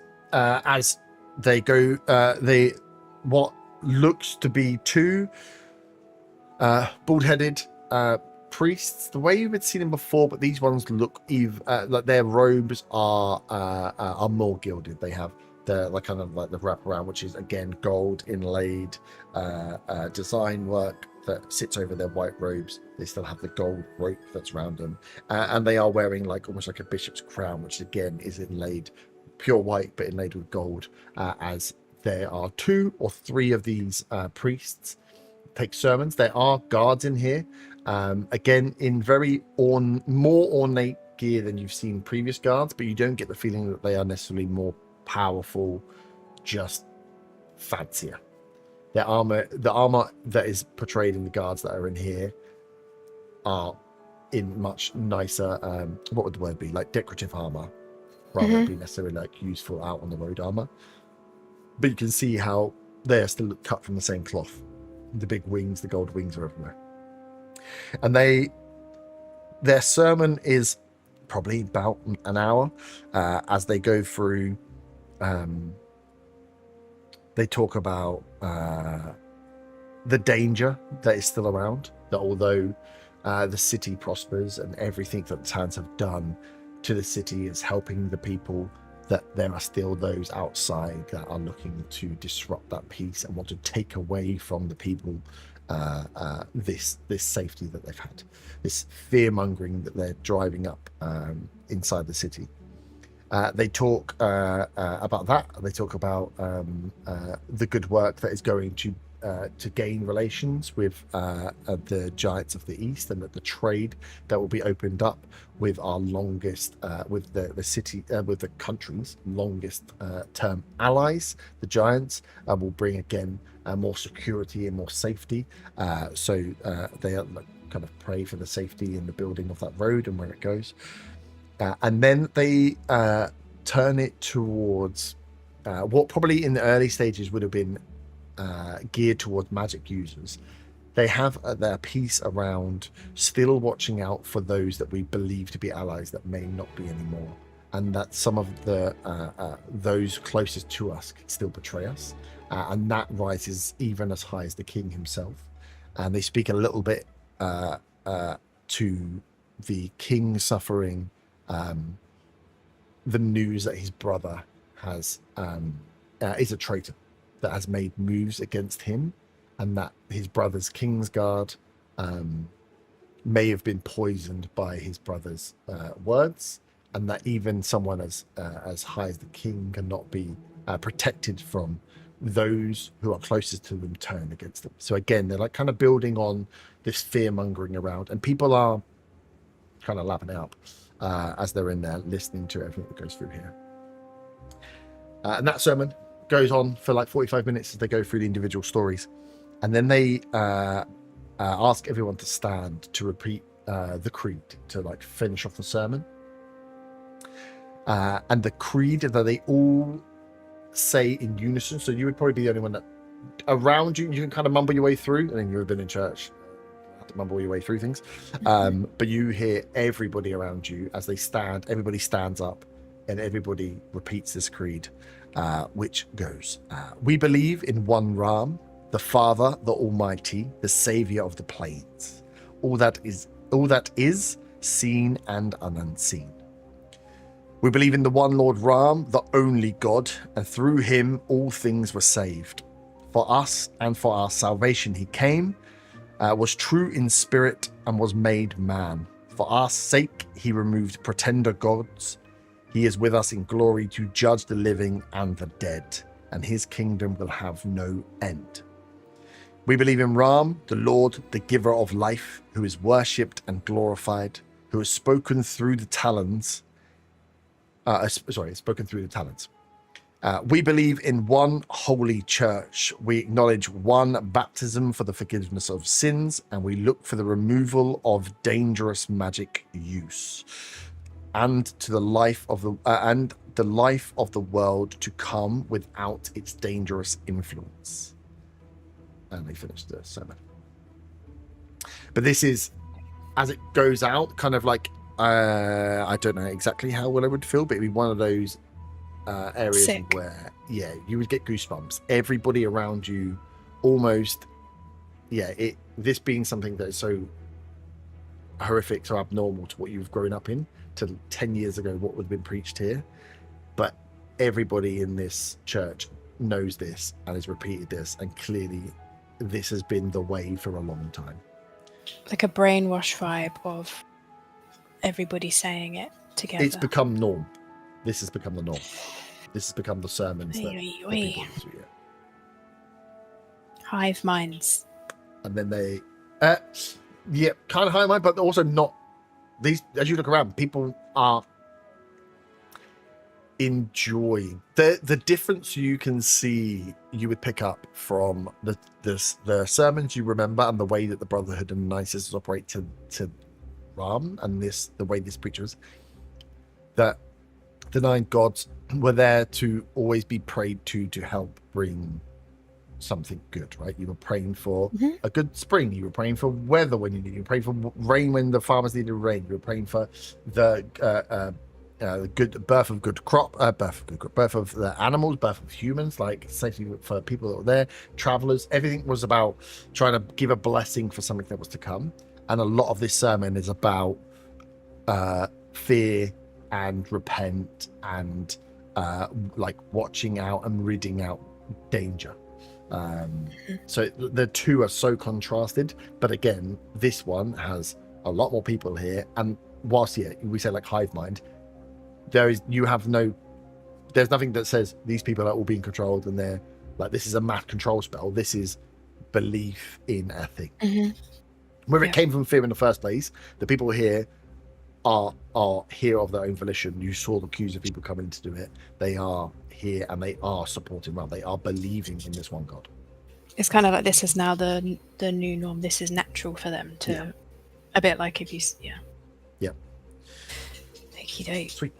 I wrote a lot of that down, but would you mind sending it to me afterwards anyway? Thank you. Okay. They all I will scuttle out as quickly as I can. You can see as they leave as well, there are two of the kind of hunter, the Talon guards at the exit way with dishes. Wouldn't be suffice what they are. They're almost like huge bags. It's like a dish connected to a sack, connecting coins, collecting donations, and everybody is putting in money as they leave.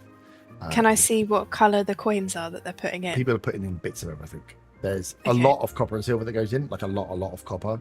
But there might be the odd gold piece that goes in as well, depending on who is there. There is a mix, as you kind of get a glance around you, there are a mix of noble folk, there are a mix of scribes, there are a mix of common folk, a mix of fishermen, tanners. There's a mix of a lot of people that are here. It isn't to one walk of life of the city. There is a proportion of everybody in the city from each of the districts that probably are on the believers' side. Okay. I'll put in a handful of coin, a mix of copper. Yeah, they're not watching what every individual person's putting in. Like, there's that many people leaving, and these are just like huge troughs with like a coin slot at the bottom that goes into a huge bag, and they are holding and just checking people as they go. But yeah, people are just like, as long as there's coins always being dropped in, that's what they're paying attention Yeah, to. I'll put coppers in then. This is a really bad day for Morgana.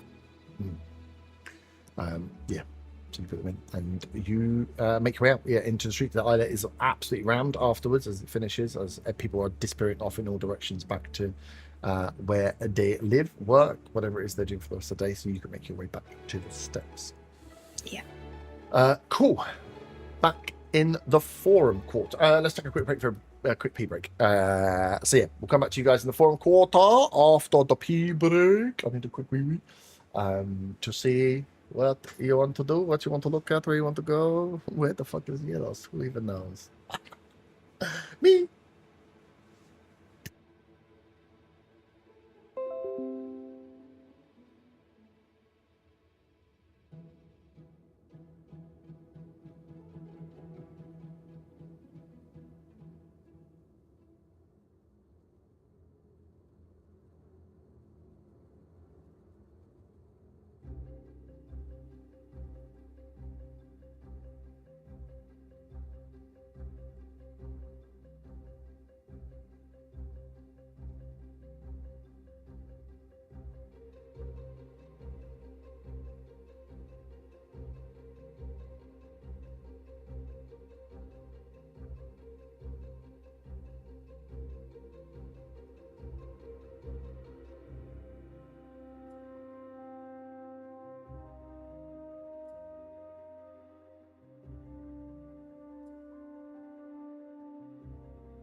Hello. Hello, sinner. Oh, I Full was blown- Oathbreaker. Full blown- Oathbreaker. full-blown follower of Ram now. Yeah. I said Saying she the felt creed, sick. donating to Ram. Oh. I said you felt sick, all right? And we needed it for the story. I was in a real Oh. quandary. It's be like, this is it. I'm changing sides. No. She says one little lie, and then suddenly she spirals. Literally, as soon as I said, when you said about groups, and I was like, no. And I was like, oh, fuck. She's just sizing up the competition. Yeah, When exactly. does the Scottish Paladin come into the story? What? The Scottish Paladin. We just got Come on. Paladin. The Oathbreaker Oathbreaker. bloke in Baldur's Gate. Oh, piss off. No, I think it's be honest and let your word be your bond or something. And my word is to not snitch the Brotherhood. So I think it's all right, but I'll also pray for however long you need me to pray. You raided your bond and you paid to Ram. No, I hate Ram. He's ugly and stinks. Did you say that out loud in the cathedral? I mean, you raided your bond, right? No, I didn't know the words. I was just mumbling it. Don't fucking test me. Testing yourself, are you? Well, And your faith. no, I'm not testing my faith. I know that he's a scumbag. Is that a real person or an AI peddler? AI peddler. I wouldn't be mean to a real person. They're trying to get. Am I not a real person then? They followed you. No, you're not. They followed you on Instagram, and they were trying to sell AIR, and then they tried to get my Instagram, and then they wanted Burn's Discord, and then they said they wanted to show their work. So just said no, not a They're fair playing chance. an elf fairy apparently in a D&D campaign. Isn't that also their name? And I said, what's the name of your character? And they said elf fairy. Is that okay? Oh no! I have Okay, closed- Nancy. I have closed the chat. I will not be banning anyone today because the cringe. I couldn't deal with it. I would not be banning anyone today.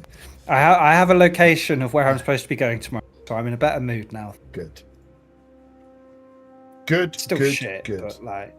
Yeah. You know where you're going, but is there any room at the inn? Uh-oh. There is less bedrooms in this place than the last place. Maybe the Talons bought all the rooms out and you'll be So man Top may be Italian. sleeping on the sofa again, or a barn. Just hope it doesn't catch fire. or the bath. Just dump it That's yourself. Sofa's all right. As long as it's not too comfy. Not too hard, sorry. Not Not too comfy. The opposite. You won't be comfy. yeah, have an uncomfortable sofa, bitch. Yeah.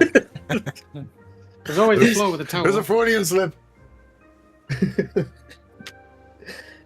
Right.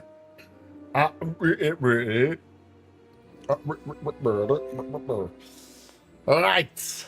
So, back in the fourth quarter, you are, back. There's a church. Someone's giving you some information on some bits, but it looks like, a normal-ish district of scribes, scholars, and text advisors. We don't have any other churches up here, do we? That... Not on. You guys don't. No. I would go into the nook at this point. I think. Yeah, I think Hannah would look to you guys and be like, so if we can't find Yierlos, and let's be honest, he's probably killed himself in some way, shape, or form. I need to go and check in with the guild. Yes. Just to let them know there's some new operatives, but also we are not watching the gold. So just you like, so what's the plan for you guys from here? Because I can go straight there and keep an eye on the East Road Charter Company, or I can go check in and do something else, or you can go and watch. I think maybe we need to make sure that those goods don't leave without us knowing. I mean, do you need to check in as well? Can we check in for you, or? She looks at you and Costa goes, you two haven't been outside the north, have you? Oh, the north, blessing. No, so we do need you with us then. Yes. Okay, well, if we head back, then you can head down to guard the gold. We'll keep an eye on the gold. Someone needs to post a watch, just in case. Well, I mean, you don't know what's happening with it, but if it's in there and the Talons don't have it, then it must be on the move to somewhere else. So we need to, just to make sure it doesn't leave in the dead of night when no one's watching. Yeah, that makes sense. So she's going to make her way to the Mercantile headquarters, and then she can go on watch if that's what you guys would prefer. Yeah, I'm fine going to with go on that. the nook. Yeah. And I'm fine with Hannah doing that. I will go to the Mercantile with Hannah then. Okay. And just hope that Yierlos is dead somewhere. Mm-hmm. I'm going to keep searching for Yierlos. So those little alleyways that I saw before, I'm going to take a gander down there. I know there's shops obviously in their thoroughfares, but I'll do like an up and down like you do in strip mining in Minecraft style thing. Nice. You walk in the back streets of the city, just looking for a man. Yep. Cool. Yeah, you can do that. Cos, are you going to Mercantile Guild, going back, or going to the pub? What I'm doing?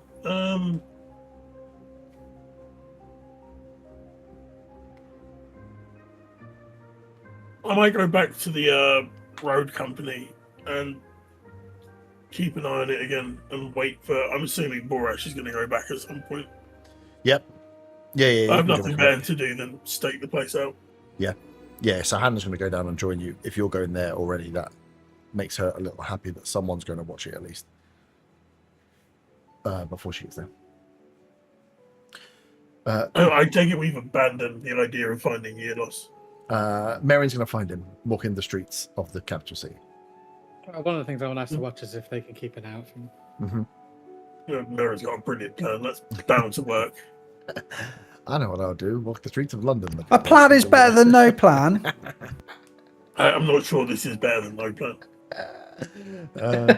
So fun. Sweet.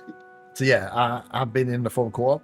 You kind of disperse off into your individuals and twos. So Hannah and Zilla, you guys make your way through from the Forum Quarter into the Bath District and over to the Guild Street, where one of the first places you went down to find the Mercantile headquarters to kind of check in there. Mirren, you're going to walk streets. And then Gimbar, you're going to the Nook. So, where would you first? Gimbar. As you will be closest because you'll be walking down a street that is next to where you already stand. You follow the sign, which shows for the Nook, shows the second O in the Nook as being in the shape of the Watcher's Eye. You follow down, and as you get past the building, you can see that the building, the architecture of this building and the way it's designed and the gold inlet runs so far and then stops. It's quite obvious where this building ends, but it is attached to kind of, whilst the fronts of them are all detached, the backs of them are kind of terraced into other buildings and shops. And right alongside, squeezed between the main, the B Club, is this very thin, like 3-story building, which is like an alleyway pub, which is clearly labeled up as the Nook. As you guys fanning around looking at stuff, it would be just about opening this time in the morning, so not many people about there, but you can see they're starting to like take out some of the small barrels, wheel them out into the street. There's probably more space in the streets. As the edge of the building kind of stops, the B Club stops and turns right, there's like a tiny little square, and the Nook is like right there, and then the alleyway continues off to another shop or whatever else. That tiny little square is probably more space than what is in the pub itself. So it's an alley, like long little alley pub, this little square, and there's someone there that's just rolling these barrels out and taking some smaller stools to start setting up and open the pub for the morning. I walk up to the guy and I just say to him, "Eyes open." As he's wheeling the barrels round, the guy kind of stops and looks up, and you see that he give me an insight check, This will go well. or passive insight if you don't want active. I'll go active. That's my insight. I'll get +3, so that's bad. And I rolled a 6, that's 9. No, okay. What would be the look on your face of like saying this? What would you be trying to portray as you say essentially a code word?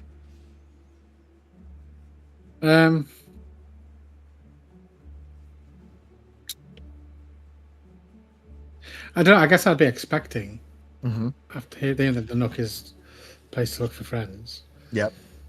And seeing the Witcher symbol, I guess I'd be expecting the correct response. Confident. Yeah. Yeah. This guy stops, turns around and looks up to you and says, always. And always eyes open for new friends.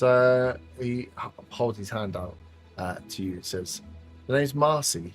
Don't think I recognize you.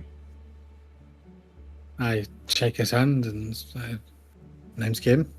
No, I'm first time in the big city. And then he I'm from up north. and then you can see like a wave of recollection as he goes, yes, Gim, please come in. We're just open, but I'm sure a world-traveled dwarf like yourself is thirsty at this time. As you can see, there's not a lot of people walking through this nook, but there's enough people that they would notice a conversation. So he invites you into the pub, gives up rolling the barrels out midway. I'm always thirsty for good ale. Yeah, he comes in, and this is a true alleyway pub. Like there is the bar that runs the whole way down, and then there's seating that runs, or standing space that runs the whole way down the side. He kind of hops over the bar and leans over and says, if you met any friends in the city, that's fine. Give us. He's pouring you out just a bit. He didn't ask. He's just pouring you out a beer that we've got on tap there. I don't actually think I got his second name. If I can't remember. But Lee, I'll say. Well, I did meet Lee on the way down.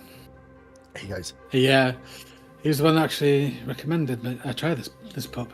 "Ah, Lee, yes." He stops pouring and then like pours out a bit, puts on the side. It's a half pour pint. He's like, Lee's recommendation. Now that makes sense. Well, Lee isn't here, but I'm sure we can find you somewhere comfy. What is it you like to drink? As he kind of points, and they have like for like the length of the bar, they have a lot of taps here of different bits. Well, something unique. Do you have anything like that? Something you specialize in? I'm not always mainstream piss waters. Not my kind of thing. Yeah, he laughs. He goes, I'm in the business of brewing ales myself. He's like, oh, okay, well, so that is more useful. Let me find a drink. I have a list of them somewhere.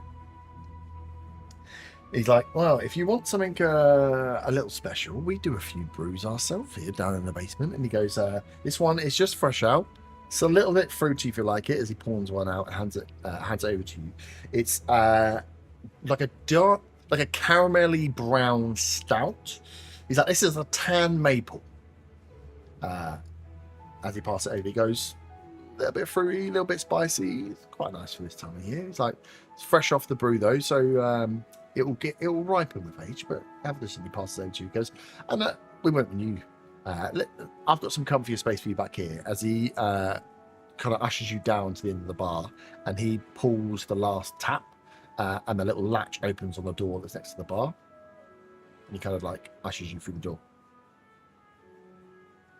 Nice. I go through with my ale, of course. Yep. Yeah, and now it's a stout. It's a stout infused with cardamom and pineapple. Ooh. Very fancy. But it's just a stout. There's nothing too special about it. Give me a second. So yeah, he opens this little latch opens on this what doesn't look like a door. Looks like the panel that's there. But as you push through, there's a narrow staircase that runs up. And it's quite steep. The staircase the building itself is like 3 stories high. The staircase is so steep that you feel like you're almost climbing 2 flights. And then I'm going up rather than down. Yeah, up. Yeah, you're going up. Going up rather than down. And yeah, it's so steep that and narrow that it's weird. It's like you're climbing 2 flights in one. It's almost like you're going, instead of going from ground to first, you feel like you're going ground to second. It's for your little legs and you're athletic, but it's fucking dangerous. You won't want to fall down these stairs. And quite narrow as you kind of make your way up to the top. And as you get kind of halfway up towards the near top, you hear a little bell ringing at the top. Just a normal bell on like a string that's coming up. And as you get right towards the top, a younger human male kind of pokes his head around. Says, a new friend. It's like, please, come up. Is Marcy human as well? Or? Yes. Yeah, vast majority of people in the unless West State are humans in the Island Kingdom. Yeah. As he comes in, he goes, please come in. And he's like, they call me Lark. Please take a seat. And up here, it's like a really weird short floor. It's like a mezzanine between 2 floors. For you, kind of fine. For him, he's probably in like 5'8", 5'9", and his head is quite close to touching the top. And you can see it's quite dark in here, and there's a seating that is low to them. It's almost got a weird like gentleman's club vibe. Like velvety sofas and stuff in here, all in like darker colors. The room itself is quite dark, and you can see that there's these like larger panels across the conjoining wall with where the B club would be. He's like, please come in. He's like, my name's Lark.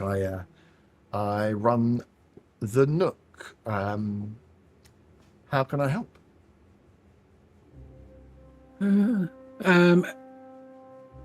Again, although I'm already inside, I'll just say, name's Gim. Candle burns low. He laughs and says, "You've got this far. I think we can dispatch for those." Well, I appreciate it. This is you. You've been with secrecy is our mantra. He's Always like, best to be safe. he's like, that Yeah. it is. Have you it's like you've been with the company long? Not really, no, to be honest. It was something I was kind of, I wouldn't say forced upon me, but required of me, shall we say. Yeah, he chuckles. He's like, much the way that most of us do, falling to, doing work, whatever pays the bills, right? But he's like, I'll seen mention Borin's name. Yeah, To as you spark any mentioned, reflection. as you mentioned Borin's name, Borin is old. As you say, no, Borin, he'll be like, oi, Borin is a long term, but he never makes his way south though, so I'm assuming that's why he's Well, that's why I'm here. here, I see yeah. he was my mentor in more ways than one. He's yeah. So tell me what ails from the north? What brings you south?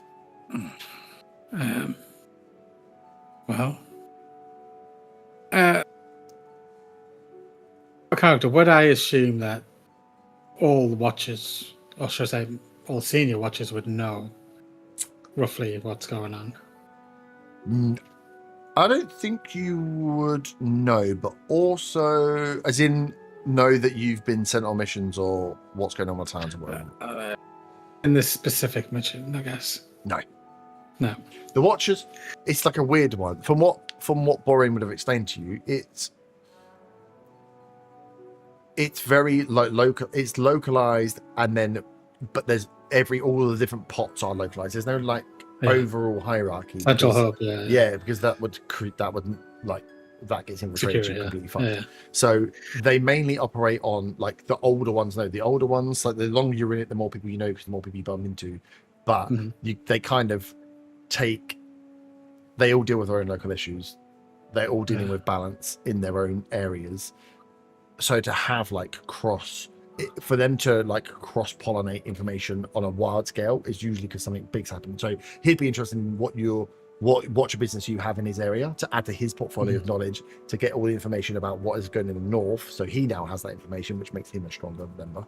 Same as you then learning about the south would give you. So it's kind of the more you travel, the more you learn, but there is no central these are the missions we're working on this week, guys.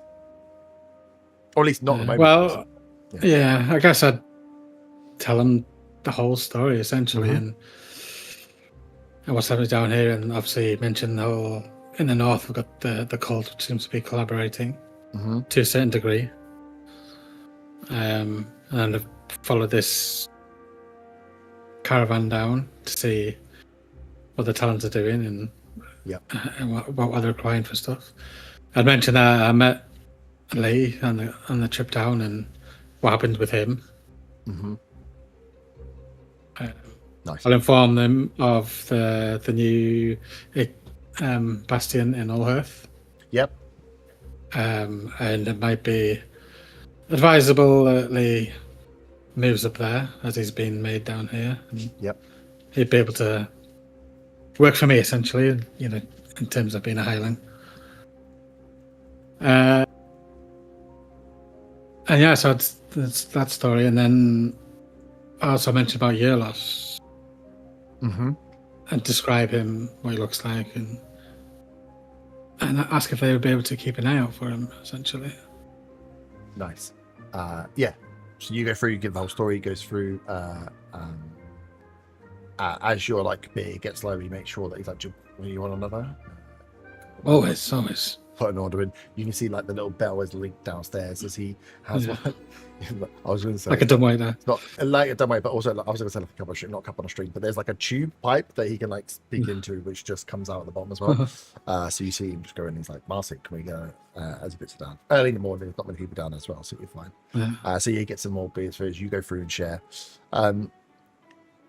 He's like, oh, you've lost someone in the city. He's like, yeah, we can definitely get our people on it. As he's then goes through and tells you what they're doing, what they've been working on, because some of it might align. So he said that they operate out of a few safe houses. They have a lot of safe houses across the city, in areas where they want to keep watch. As corny as it is, to keep watch on what's going on. Nowhere in the islet they've managed to get set up and keep it safe. They used to have some places in the old islet. They have a few safe houses on the islet itself in like the older district, the more rundown district, but nothing that's like truly an operational base. So they are split between safe house and which is like bed for the night, provisions. You can lock down there if you need to, and they have these operational bases, these like spying hubs.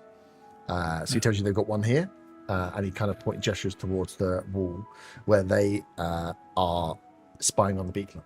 They have ways of getting into the bee club through the nook, and they spend their time here listening to the drunken conversations of the nobles, the surveyors, the tax officers, of course, to find out the gossip that's going on in the city. So the bee club is just a members club for those that can afford it, where they just go and drink, spend a lot of money drinking, and chat shop. So the easiest way they found of getting information is to literally kind of get in there via their like they would just be like secret entrances, and also they have like little like tunnels built into the walls that again are like little pipes, so little ear holes. So they spend a lot of time just listening through the walls, through these ear canals, to conversations, and they just note everything down from there. So they pick up a lot of gossip and a lot of information from the bee club, at which he laughs. It's like it's a very much simpler espionage than he thinks it is, because you just sit up here and they've got a load of people that will just sit and listen. They don't do it. They don't have to do a lot of stuff out in the field. These people talk about stuff they shouldn't be talking about once they've had wine. So they do that. He says, interesting that you bring up the Talons, because that he knows that the guilds are fighting back against the Talons. The guilds are All the guilds? All the guilds are refusing to relinquish any of their status to build projects, so there's a lot of tension between the Talons and the guilds at the moment, and he knows that they've made a stand with the Eater Charter Company, that is guild owned, and that the Talons want to run it, but the guilds are refusing to relinquish. And there is this. At this point, I saw jump in and say I met somebody from the Reese House thing, whatever it's called.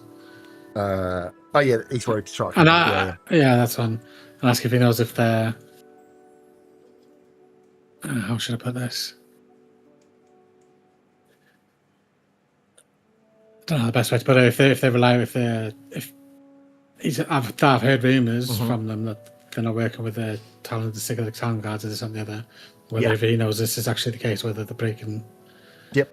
Yeah, he can tell you with them. exactly.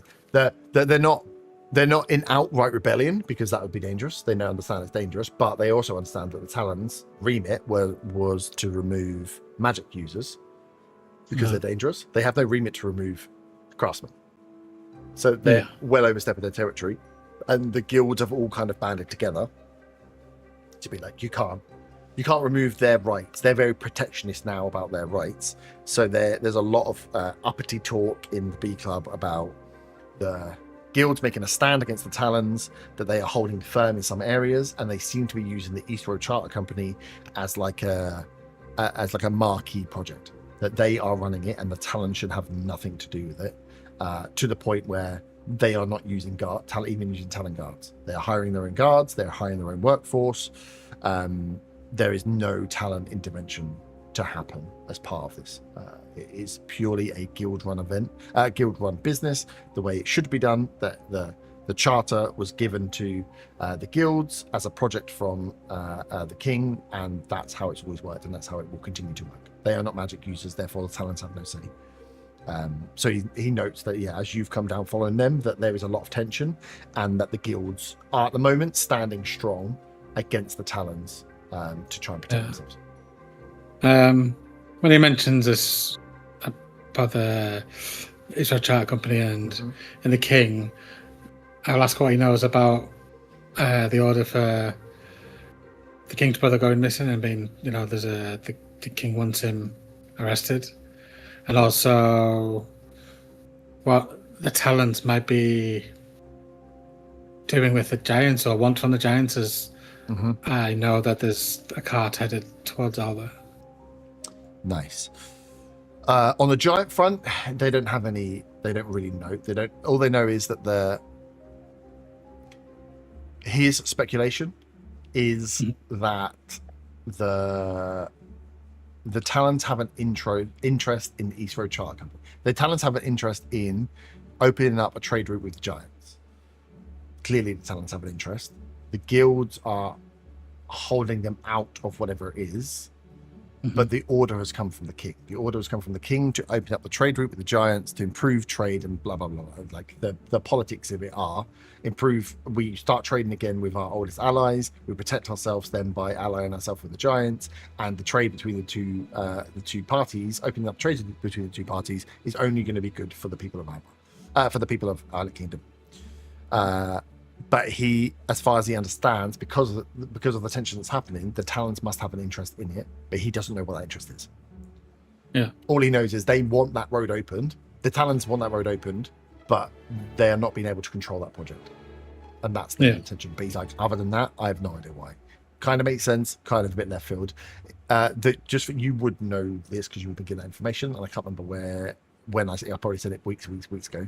The king is a young king, like a child king, and it's the queen, it's his mother that is making a lot of decisions. So they said when they say the decrees come from the king, the whole talk of the Talons and the bringing of them in was first seen as the queen protecting the young king by making sure that he can rise through to being a man and take on the crown, and to get him there without anyone trying to take it away or fuck it up. She's then done all this work. So they say it's not come from the king, but essentially they actually mean the queen's making it. And does he have any information on the queen that might be useful to know? No. Other than that, she's very, very shrewd, but they are not sure how entwined this all goes, other than that they hired the Talons and now they're doing this thing. So yeah, that's what he knows on the giant connection. What was the other bit you asked? I started right. It was about the giants, about the king, the order out for the king's brother. Yes, King's Guard. He's just interesting. You asked. He strongly believes that. What did I say? It was either tomorrow or the day after. The king's brother is going to be executed in the ring. As far as they can make out, the king's brother has been caught. The rumors that went round are true. The king's brother left Easterball, went north on a mission, and if you tell him the whole story, collaborates that with your story, and on the way back was I was going to say grassed up because I've no better words coming to my head. Was essentially grassed up by the King's Guard representative of Newmonger, who is a man is a half elf called Lord Athervision. Aethervision. He is the master of commerce for the King's Guard. He is a half elf because he is the king's uncle, I think. Can't remember the language. He's attached to he is closer attached to the king and that family. But he essentially what they believe is when the king returned from the north, the king's brother returned from the north, got to Newmonger, that Lord Athervision arrested him there. That's how he was captured, and then has been brought to the capital since. So they think the King's Guard ratted out the King's brother, and the relationship, they can't quite work out the relationship with the King's brother. So the King's Guard, they know the brother, that he has a very, very strong suspicion the King's brother is the spectacle that's going to happen at the ring, that they're going to do some gladiator type event things. They're going to hold the execution of the King's brother as the truest sign that you've got to watch for traitors and blah blah blah. So that's happening. But the King's Guard themselves, he is unsure as to where they now sit, because without the brother, who was the head of it was like the hand of the king essentially, the rest of the masters are Are they acting individually? Are they still acting as a King's Guard? He doesn't know. Again, he only knows what's happening in his bubble. Yeah. His bubble for King's Guard is the King's Guard representative of the Islet Kingdom is the Queen. Yeah. She's fucking obviously on side with someone. And then the closest other one is Easterball, which is Prince Edmund, who is the brother of the king who has been killed. So you have, there's West End, Southport, Gilded Hills, and Newmonger, all have lords, all who play different roles, are like different masters, but he has no knowledge about whether they are all colluding against the king's brother, or only Athavision was colluding against the king's brother. Are they now? Is the King's Guard exploded? What's the big question mark? Yeah. So he doesn't know, but he's essentially pretty sure that, he's like 95% sure that the thing that they are planning at the ring is going to be the execution of the King's brother. Okay.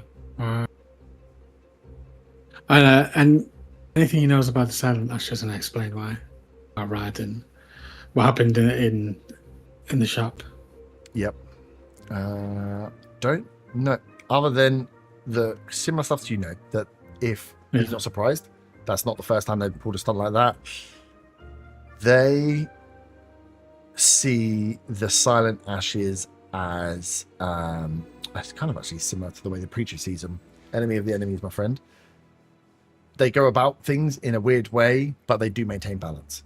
They are clearly trying to ensure that the illicit trade of magical items does not flow freely. So the talents aren't getting them, but neither whoever else is buying them, whoever those parties might be, because a lot of the time the Silent Ashes are disrupting big deals and big movements of magical items. But that doesn't really... They don't think the Silent Ashes, from his knowledge and from the attacks they've seen, the Silent Ashes aren't building up enough, or aren't being seen as a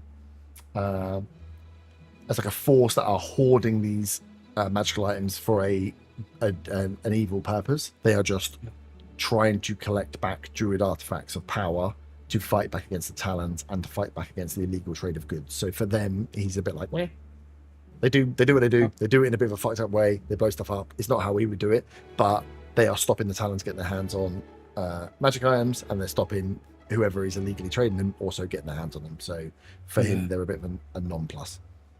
I will repeat to him about Rad and his connection with the Talons. Yep. And also Peril, and to if they ever come across Peril. Yep. Yep. So he takes note that Silent Ashes could be a larger threat. Yeah. And then I'll ask him if, obviously, that I've got rid of my other cloak that I bought for the trip down. Mm-hmm. My hair is starting to grow through again, and I have been seen in that. If he has any way of changing my appearance at all, or new outfit or anything to help disguise myself from being recognised. He's like, oh yeah.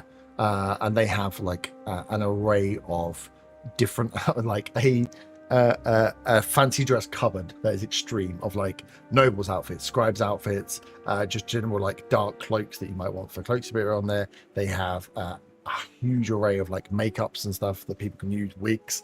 He's like, whatever you need. He does also give you he's like, just in case, and when you move around the city, gives you a necklace of watch a necklace, the same one that Lee had, like a very simple just eye symbol in there. He's like, don't wear this out loud, but just in case you run into anyone, city's big, we do have friends. Yeah. So you can flick through and take whatever you want from there, whatever you would like to take on there. They have outfits that range anyone from the city. And as for somebody who's new to the city, what would be your suggestion I go for? What would I fit in most as? Oh, as a dwarf. Ooh. I mean, me personally, above the table, I would love some big fancy wig, something stupid and silly, but Could be like, you should be a dandy boy. Turtlenecks. Everyone loves a turtleneck. 2 Turtlenecks and a purple suit, I hear. Yeah, it's like this was all the rage in all half I hear. No, it would be difficult because he looks and says, he's like, part of my ignorance, but you're not Hill Dwarf. No, I'm from the Diamond Mountains. He's like, not many people will be able to tell the difference. So up to you whether you go for something a little bit more bejeweled, and he shows you a range of what are definitely fake gold rings with gems and stuff in, to go more flamboyant and try and pass yourself off as a hill dwarf, someone from the Gilded Hills who is more a bit like Wilhelmina, dresses a little nicer, a little bit more fancier, pass yourself off as a hill dwarf who are seen in the city more. For like a mountain dwarf, your best bet is just to say you are a guard, you're a adventurer, you are a lone wanderer, and take something that is very understated, just take a cloak. There's not many mountain dwarfs that make their way all the way down to the Alec Kingdom. So your choice. So you can flick through and pick whatever. I hate the idea of being all dressed up fancy.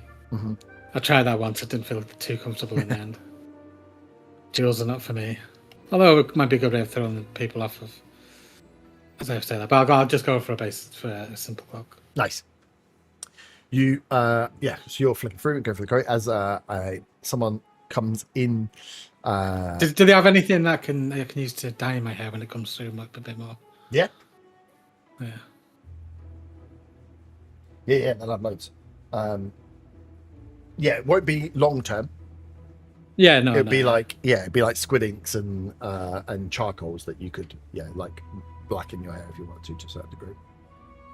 Yeah, it's like a cosmetics cupboard for spies.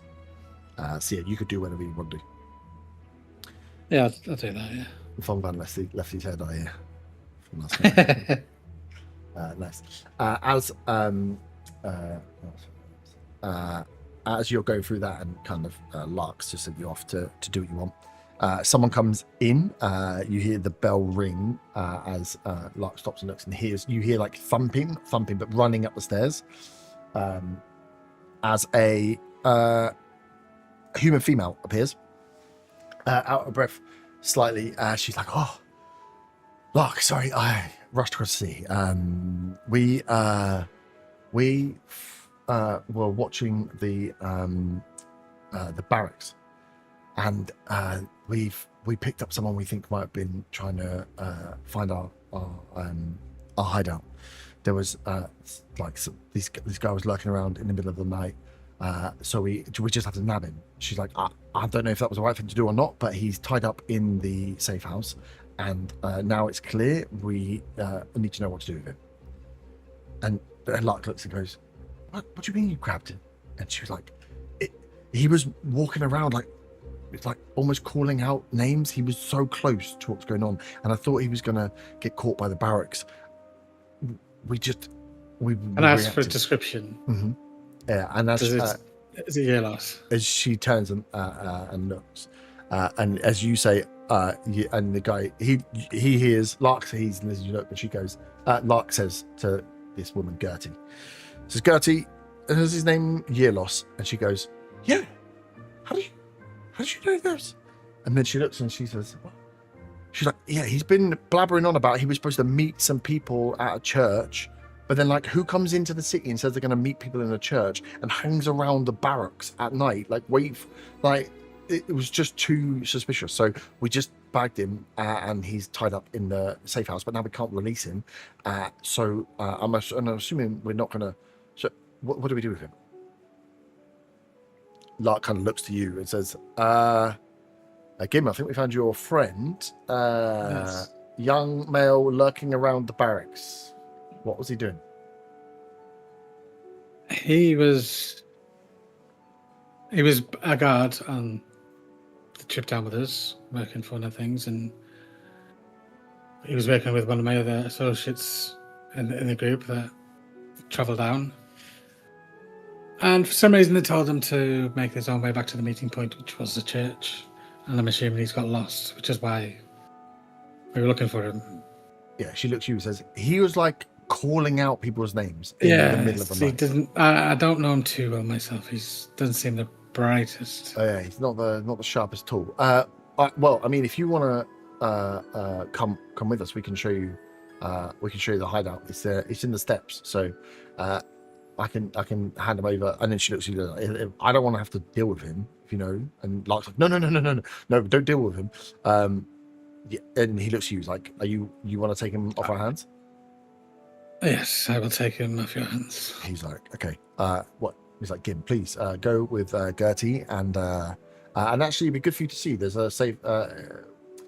Another one of our operational hideouts is in the steps. It overlooks the Riverside Barracks. We've been tracking the movements. There are some new trainers there. I believe they are. Actually, would have been seen in the north. These Githyanki folk that appeared in the country, whatever it was, 10 odd years ago, have been training up a new breed of guard force that we can't quite sure or place our finger on where they're going to be deployed. But yeah, they've been working and been really ramping up recently their use of different types of weapons and these new guard force here. So we've had Gertie, one of our other Watcher members, stationed up in a nice lookout that kind of can see straight into the barracks and work out what's going on. So we've just been tracking to see what's going on, but maybe that could be of interest to you.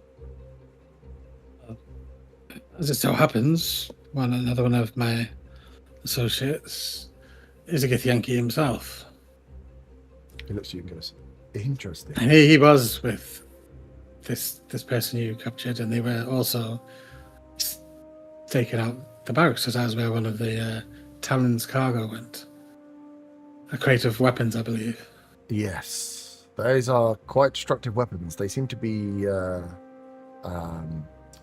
and see for yourself, because they are of a power of the likes of which we haven't seen, or would be fearful if they got more of them. So to say.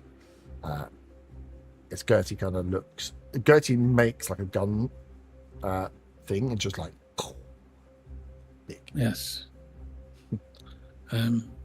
So I said yes. He went there to actually find out what the Githyanki were, why they were there. He haven't spoken to him fully, but he's managed to be inside and make it back out again. So hopefully he might have some useful information that I might be able to pass on in the future. Yeah, he nods. He says, please, like I say, any information we can have about the activities in our city are very much welcomed. Yeah.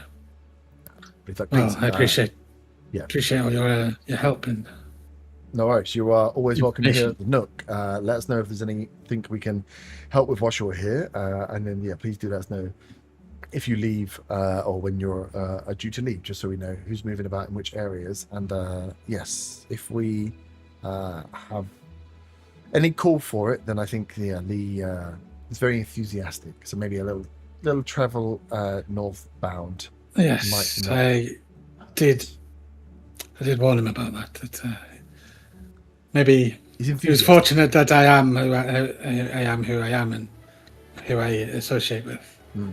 He was a bit too quick to open his mouth. He kind of like. I mean, he wait for the code.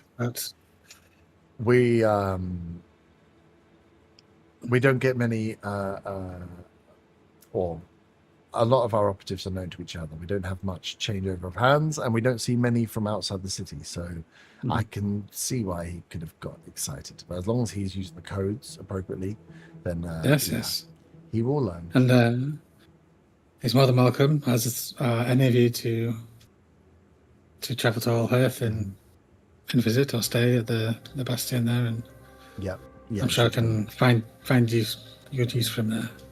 Definitely. Well, let's we should find a way to keep in touch. And send Boran my regards. He may remember me, but I was quite a young lad when I first met him. Yes, I will. And then he ushers you off, and Gertie's like, let's go. She's gonna head back out into the city and start making your way through towards the steps, towards their hideout. Merritt. Hello. Yierlos isn't in the streets. How long would you Are we going spend to do searching checks to see, or You can do checks to see, but I've pretty much told you where he is, so I feel like it's. yeah, but I don't know that in character.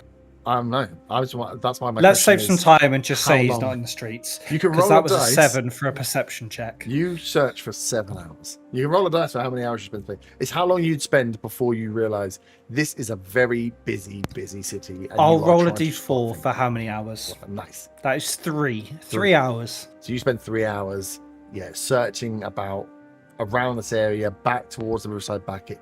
Do I at least find some coppers on the floor on my You journey? think they just leave coppers on the floor in this city? Where you've been asking It's for worth an beggars? ask.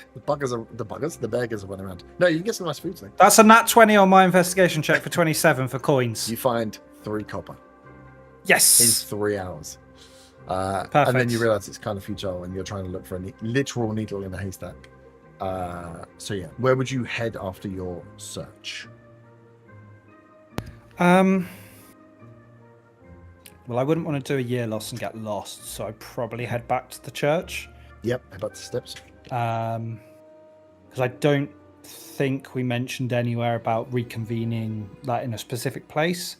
So I would assume that the church where we stayed the night before would be the place. Mm-hmm. We did say the church. Yeah. Oh, did Yeah, I think everyone said we're God, that was like the start of last session, it feels like. probably was. That you'd all reconvene back at the church once you've done individual. So I'll go back to the church Mm-hmm. after my 3 hours of finding coppers. Nice. And no Yierlos, unfortunately. Kos, give me a investigation check for surveying or perception, I suppose, but visual, for the activities of the East Road Charter Company. Investigation, you said? Investigation or perception, whatever you like. Investigation, you're looking a little harder. It should be closer up, but you are just scoping out this place. Investigation, that'll be a 21. 21, nice. You do not see any talons in the time that you are there. You see a lot of movement in the office of people going in and out. Seems like they're gearing up. And you see being delivered into the warehouses, which when they open up these 2 doors from them, the warehouses that you'd seen the goods delivered to seem full still. They are loading up a bunch of wagons. Not loading up, sorry. They are delivering off a bunch of wagons.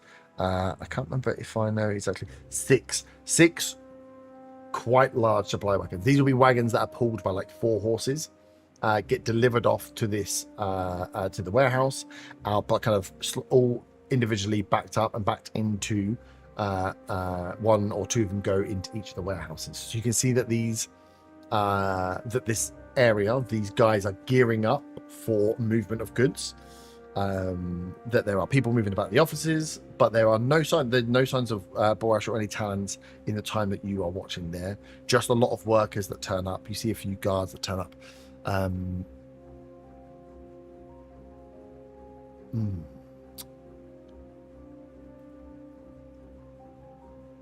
What was it 21 you got? Yeah. You don't see Borash. There's a few faces that make their way in and make their way out, dressed in commoner clothes that are just like a little bit too manicured. Hair's a little bit too good for someone that's like just a ruffian street worker. There's a few people that stand out, and you can't be 100% sure, but you think some of them may well have been Talon guards that were on the ships before. But they are not dressed in, even the guards when they were not Talon, on the boats, but they still had levers and swords. These guys are going in with commoner clothes on, workmen's gears. A few of them have got like tool belts. They are going into the office, having a conversation and coming out. There's just a few of them that on your look that you pick up they look a little bit too clean compared to the other workers that are there, and a few of their faces just have there's a similarity there to some of the faces you would have seen on the boat. Are they in groups or are they solo? Solo. Or can I try and follow one who's on their own? You can. I also realise I am on quite low health in that fight. That's good to know. Yeah, I'm just bleeding out. Was I watching the warehouse long enough for a short rest? Yeah, 100%. Yeah. You've been watching it for a few hours. Okay, I will have taken a short rest while I watched. Some guy's like, man, you're bleeding. What are you doing? I'm watching.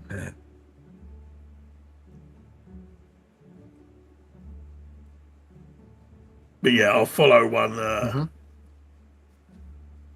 that's solo. Nice. Okay, I have help now. Excellent. Give me a stealth check. Stealth. Okay. That will be a 12. 12. You, one of them goes by is like a bit of a coincidence. When you see the second one, then you see like a third one. Like, hang on, a few of these guys are sticking out a little bit too much, and you are sure you recognize. You don't. I mean, you're picking up human faces. Not always the easiest thing to pick the difference between. There's a few of them, and you fought them and got in their faces enough that there's a few of them that you remember staring you down, and you're like, I'm pretty sure these are the guys. So you follow one of them as they make their way north. They get to with a 12, you realize that you are not blending in enough as they get to the tide steps. So as they get ready to cross from the south over these pulley bridges where you have to like get on almost like a little bus on water and it gets shunted across, that if you get on and they recognize you the way you recognize them, you're a Githyanki, right? That you'll get marked. You know you're not blending enough. So you can still get on and see where he goes, but you are pretty sure that they will recognize you. So you can decide to stay off or decide to go across. I want to back off Uh-huh. and look around for somewhere secluded that I might be able to get another one that comes through a bit later. Okay. Sit back and okay. Stay at the bridge at the north. Somewhere south of the bridge. Yeah. I'm looking for a secluded area where I could maybe lure one of them. Okay. Ooh, interesting. The marshlight areas, which are just off to like the left-hand side there of the tide steps, are a shambles of small shanty-built like wooden huts, scrap material huts. Very messy. They're all on like a boardwalk. They're quiet. They're not necessarily secluded, but that they are built in a way that like there's no streets been built here. These are just walkway paths, and people have built different conformed size houses. So you take 10 foot, you do the left, then you do the right, then you do the left, and you're lost. You're in a maze. So you can see that you could lose yourself or drag someone in there. Then these are people's houses. So someone might be around, but it's a maze. So if you wanted to run, it'd be quite easy to lose people in there or drag someone else in there. In terms of other secluded places, very difficult. This is like a main bridge route. It's like queuing at a big bus stop that takes people into the islet. So there's always going to be people around that central area. I will wait and attempt to lure somebody, one of these guards, into that area with the intention of jumping them somewhere quiet. Okay. How are you going to try and lure them? I think it would probably be best if I just let them see me watching them, and then sneak off into that area and hope they come and investigate.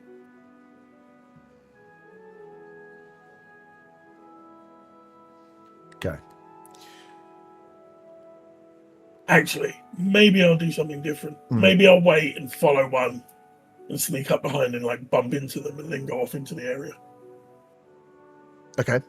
You try and because they are, as you're watching them, they are dressed as commoners. They do not have armors on. They do not have weapons on. So you are recognizing faces, but the fact that they are traveling individually, they would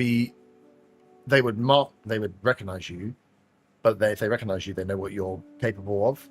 And they're probably not going to follow a fully armed Githyanki into a dark alley when they have nothing to defend themselves with. I'll think about this further. Yeah, so you know that a few are going to. You don't know how many more are going to go in, but you've seen a few of them that appear to be that were guards that are going into that building dressed in common folk clothes with no weapons, having a conversation, and then coming back out, and they're doing it solo. So yeah. How far away from the bridge is the road company? Deep, like mile, 20 minutes, 25 minutes. Okay, so there's It's not, you'd be far enough away. Yeah, it's just where they're going. As you follow that first one, you were following them through a busy street, but as you got to the bridge, you know that way that bridge works. It's like a pulley system. So you're getting on to. You'd have to stay close to him. You have to get on the same carriage as him. There's only going to be like 20 people on that carriage. Your stealth check as a fully armed green Githyanki needs to be bloody good if you're going to blend in, or you need to find a way of blending in better to stay close. So you lose that one. So you're now gambling on the next one coming through, being able to do something else. Yes. So it's up to you. You have that information. You know what they're doing. Yeah, if you want to lure one. Okay, I'm not going to lure one. What I'm going to do is the next one, I'm going to follow again up towards that ramshackle area there. Yeah. And as they get close, I'm going to come up right behind them, point at the blade in their back. Yep. And just tell them to shut up and come with me if they want to live. Nice. Give me an intimidation roll.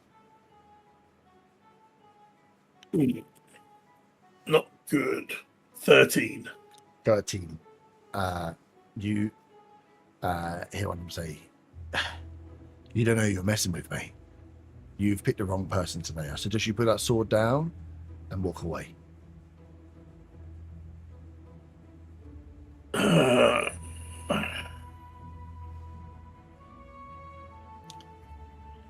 I'll dig the sword deeper into his back. And just, again, shut up and come with me if you want to live. Yeah, you can see the intimidation wasn't enough where he thinks he has enough clout. Just says, "I'm telling you, you've made him a horrible mistake." He will turn around. I don't think he would be feared enough. Assuming he hasn't seen you and you've snuck up on him, that he doesn't know who you are. So he will turn around to know who you are and be like, "Well, fucking look who it is." As he will put his hands up slightly and say, whatever we need to talk about, we can talk about here, friend. Again, I'm just going to try and drag him down the alleyway. Okay. Off the main road. Yeah, so you give me a... you have stats for like grapple things now, don't you? Unarmed attacks. Actions, it'll be under, won't it? So I think it's is it unarmed strike now, and you can choose the grapple.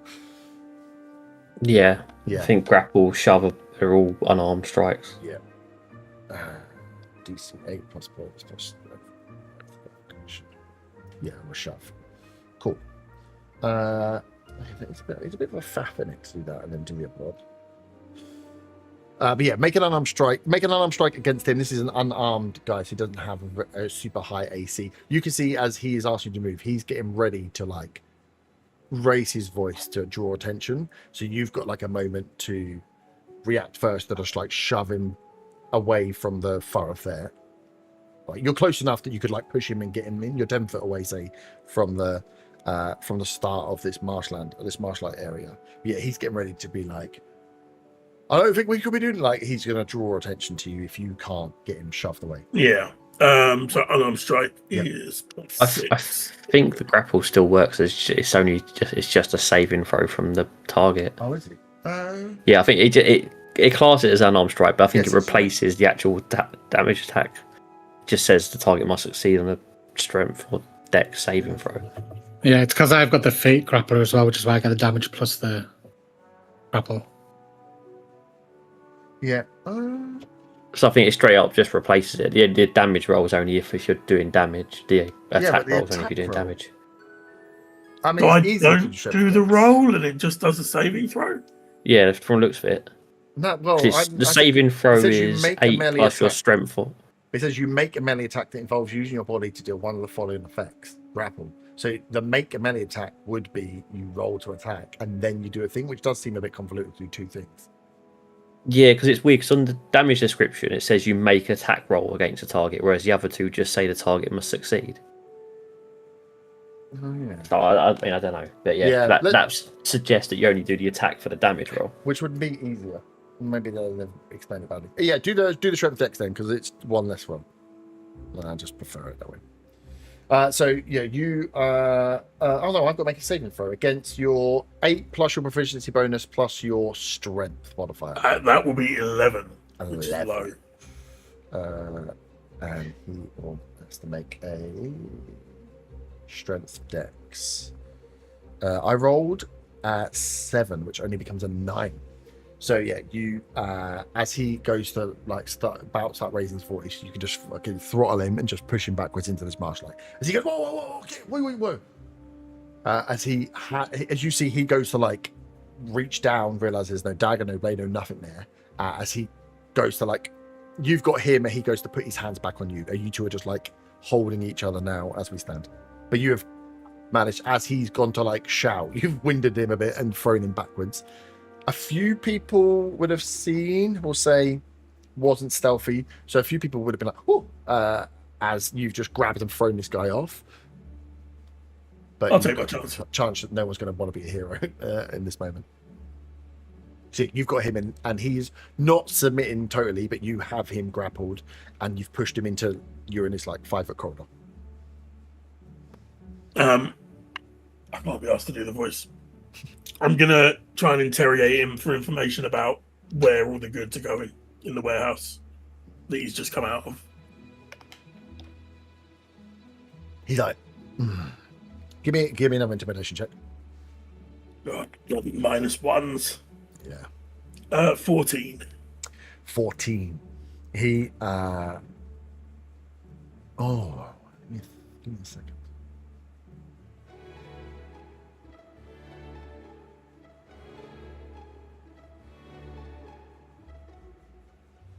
Okay. He just starts laughing. He's like, you think I'm going to tell you what's going on? I can tell you nothing, mate. And then you will see that he's only grappled, so he has use of his hands, right? Yes. That's a verbal enemy. He says a verbal incantation and will cast Hunter's Mark on you. Which just means you would have enough knowledge to think about it. It means that one, he could do more damage to you if he was going to do damage, but also he will have advantage trying to hunt you down later. So as he does that, he'll just use his action to say, yeah, I'm not telling you anything, and I'm going to find you. And once I've got my friends, I think you should be a little scared. If he's cast that, I'm casting Hold Person on him. Okay, nice. Wisdom saving throw. 11. Fail. He is paralyzed. Cool. And paralyzed, I'm going to put my blade to his throat and ask him again.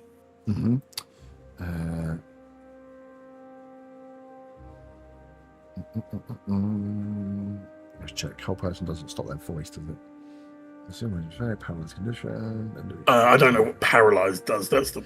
Yeah, I'll check it. No, it's fine. It's fine. It's stacked within a stacked. A dream within a dream. It's when you are paralyzed, you have the incapacitated condition. It's what? Fucking explain it out. Don't make me go down a rabbit hole of conditions. You can't speak when you're incapacitated. Concentration. It breaks concentration on the spell. So the Hunter's Mark drops straight away. It does say he can't speak. So yeah, he gets a save at the end of his turn. But yeah, essentially he is just there as you put the knife straight to his throat. This is quite a new spell for me. I'm going to assume I'm unsure that he can't speak. Yeah, you could just see as you put the knife to his throat, he just goes. As his hands are still locked in the position, but you actually just step free of his grasp as he is stuck still, and his mouth is just stuck in the same place as he kind of grumbled at you. I'm going to let him do a saving throw because he hasn't answered me, and my next thing to do is going to be stab him. Nice. Which will be at advantage and a crit automatically, apparently. So 10 is his next saving throw. So he just So stays there fail. as he's just staring at you. You can see his eyes as he's like, it would a bit, maybe like it's still tinged with anger rather than fear in his eyes. Okay, so with advantage, that will be +9, 17. Yeah, to that's hit. easy. Yep. Automatic crit, 1d8 plus 6. The d8 is a 4, so 8 plus 6 is 14 points of damage. 14. Yeah, Nice. As you stab into him, he immediately goes to bloodied. and now I'm going to drop the hold person and ask him again. Cool. Give me intimidation with advantage.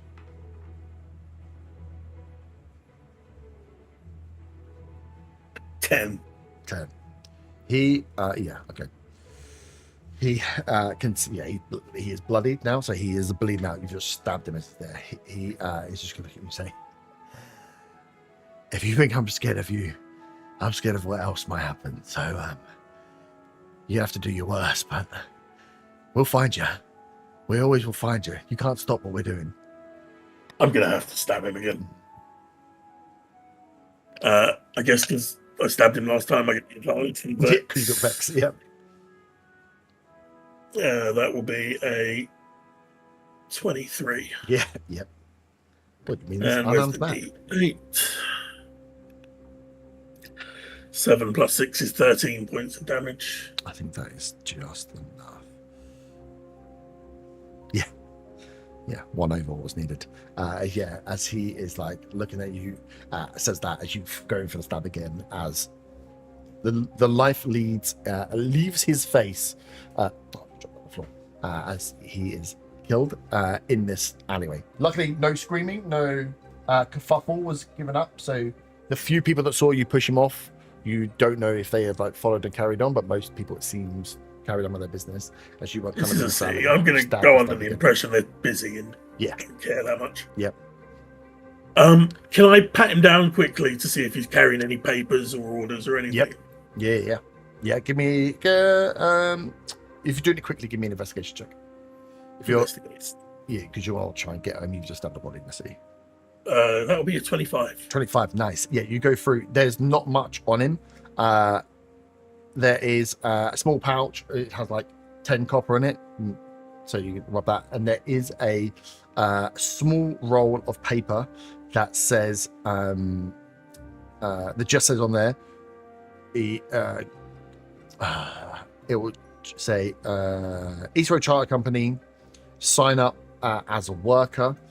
Do not allow them to, if there's any suspicion that you are talent, then leave. Use false name. And is that what it would say?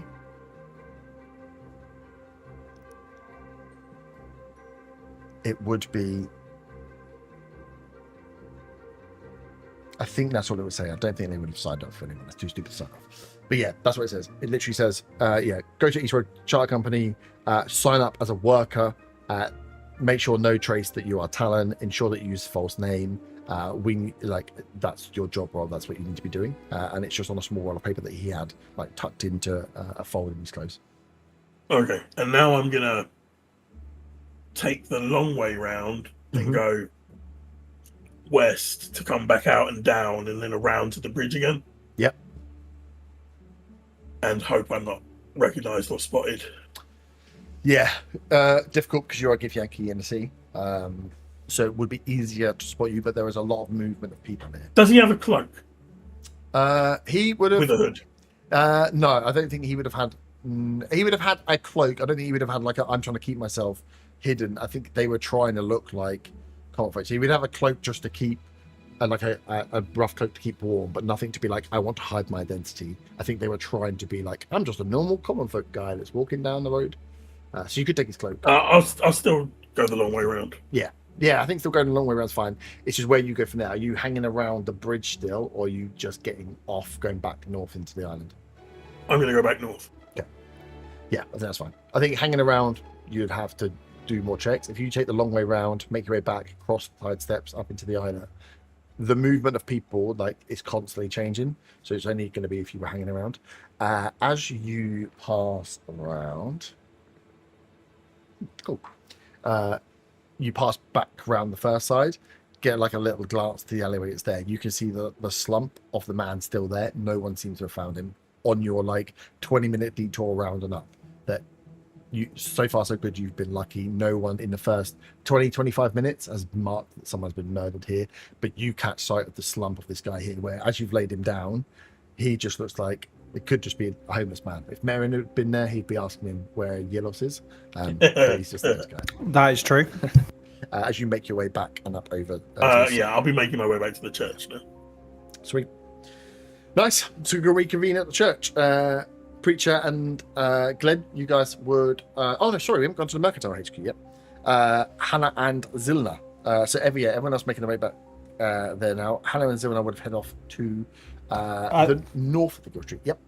Can I just... is it like a scene in a movie where people just come out of random alleyways and then...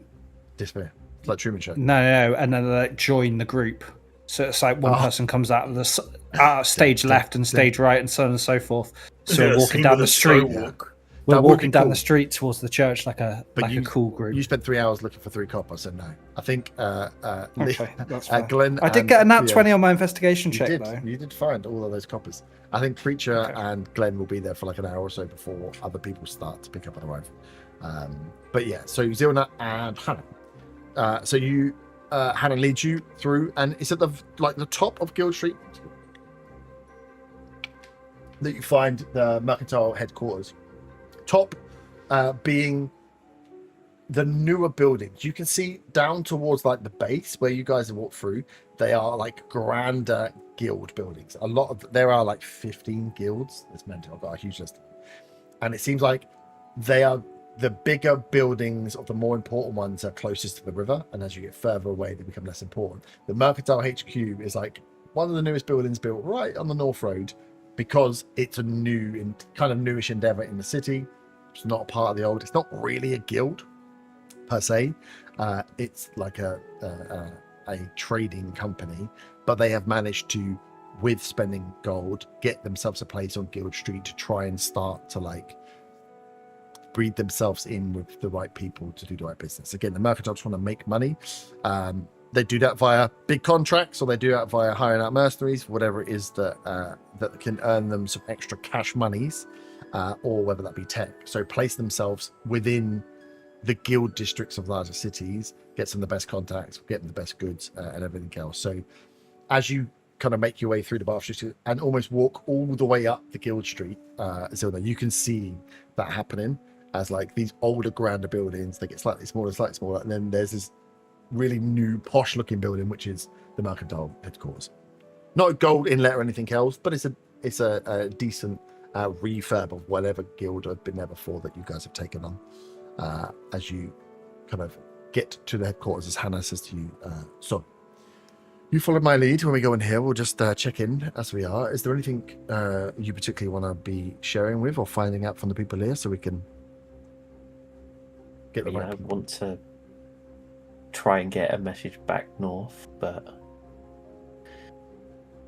I don't know if I can from here or not. But I mean, we should be able to get a message back north. I don't know how long it'll take to get there, but yeah, they'll have something going north at some point.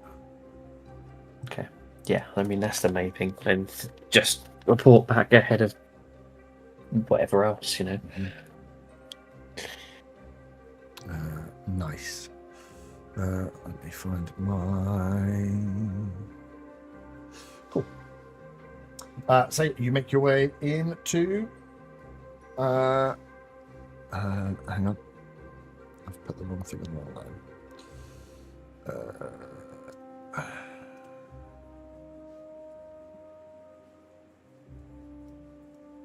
line. Make your way into this building where Hannah goes in, and it is a little. I mean, you're kind of used to it. You've seen the way, and you've seen what they're building in Allhearth. But to as an adventurer that's been out doing this thing and doing this espionage, and to walk into a building, so like a little bit strange, like the MI6. What do they call it? Universal Exports. Where you're walking into like what just looks like a grand hall. There's like a receptionist. This is like a business place, but what you do is also not really business. Like the front of it is very different to what you know is going on in the back end, and how it works. There is like a pomp and that is here for having these meetings and dealing with these front end contracts, but you know the back end is mercs that are like cost, like these people that just sign up on jobs that are sent out to do stuff. It's very like magician's curtain. The front perceives one thing and the back is actually something very different. But you do get the feel from here that this is a more of a business office than it is a workshop. So it doesn't look like they have a huge amount of workers working on individual things here. As you have seen, there's no like R&D department here. This would be pure contracts and likely the arranging of mercenaries to do stuff for guilds that are here.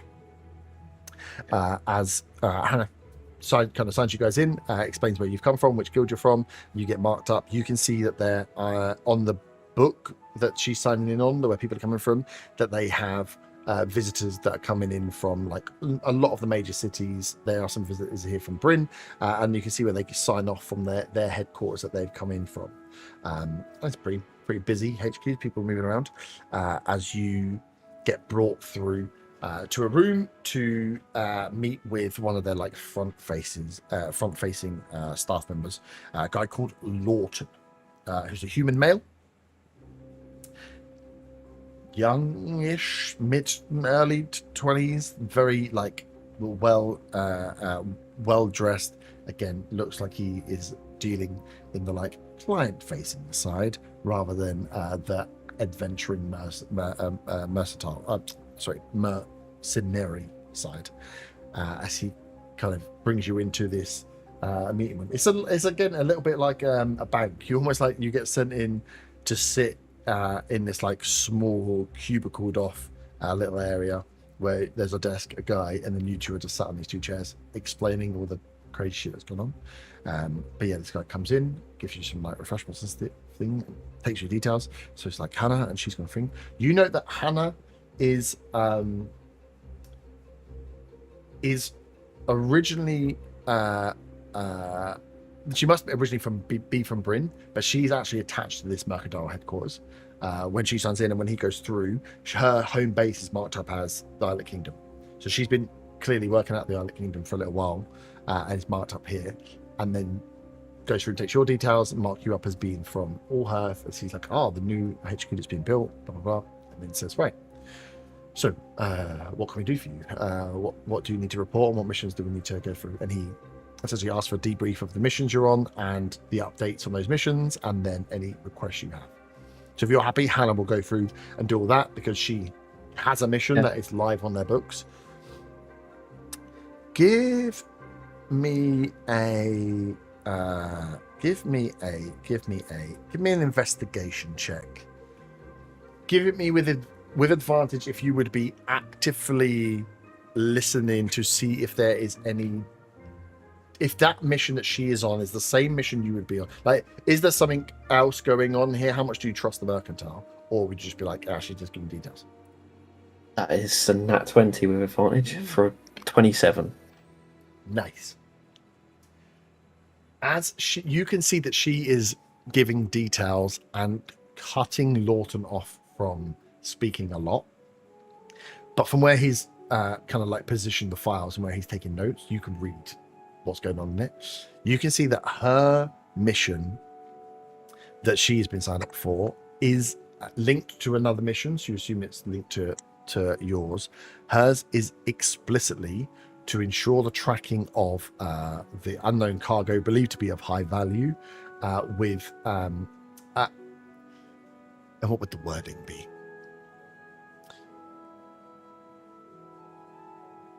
The wording would be something to the effect of this is a non-fail mission. This mission must succeed at all costs, regardless of those involved, including other mercantile operatives. Her job is fail safe essentially. Do not lose that cargo. regardless of who needs to be killed to make sure you can track it. So as you're looking over, you can see that she has a similar mission to you, but you guys, your linked mission was that she was there to ensure that you don't fuck it up at all. And I think as he goes through some details, she tries to make sure he doesn't say that out loud, but you can read it clear. The Mercantile booked a second mission in case you guys fucked up. Whether that was the two Mercantile headquarters working against each other, whether that came from higher up, whether that came from your Mercantile guys booking a second mission just in case you don't know the details. But you can see clearly that's the mission that she was on. It's like fail safe in case you fuck up. And then she goes through and updates on everything, that the goods have arrived, that they've been tracked through, that a few what they expected to be Talon guards were removed in the process, that they had confirmation that the goods are of high value, that they seem to be stolen items from the north. She goes through and lists that all off. As then he asks for like next steps, and she talks about maintaining that there is a watch being maintained on the and there's a, like, you can see she knows Costa's gone there, but there's a little porcupine there, that a watch is being maintained on the facility, and that she will continue to watch and follow goods to their final destination if they leave that facility. So yeah, she goes through and does all that, and then he kind of looks to you for any additions or anything you want to add. So if this is where you want to add the message, this would be where you do so. I will probably also point out that because I think above table Gimbar did mention the working for them to all of us in this, so I will mention that we probably have gotten in to be able to be on tracking that cargo. Yeah. And then separately, I would say that I do want to get a message back to my people up north. Yeah, so I kind of want to. I guess I'll ask what methods they got of getting the message back up. What the Mercantile use? I think they would have children that charge 100 gold pieces. Oh, Governor, I'll send you a message. I think they would have inns enough. It would be so backwards in the south, though. I think they have inns enough and money and resources enough to have almost like a operator call system style system, where instead of it being phone lines they're plugging in, it's like message scrolls. So they are, or like a sending stone network essentially that allows them to send messages one way to operatives, and they have them out of the thing, like an old time war, but instead of wires, it's single messages that can be sent. Okay. I'll decide if send us those or scrolls. I can't remember which one would be working better, but that sort of is they would have the ability to send messages, short messages over distance to recognized headquarters, and they would have to ping messages to get them to further distances if they needed to. Like if they had to triangulate them, it'd be one message to one message to one message to get around. So it will pass. Okay. It will pass through an operator and then pass into another operator to be passed on. So yeah, it won't be an ear to ear. This will be going through official channels and will be read out by multiple people. Yeah, that's what. Yeah. Okay. Yeah.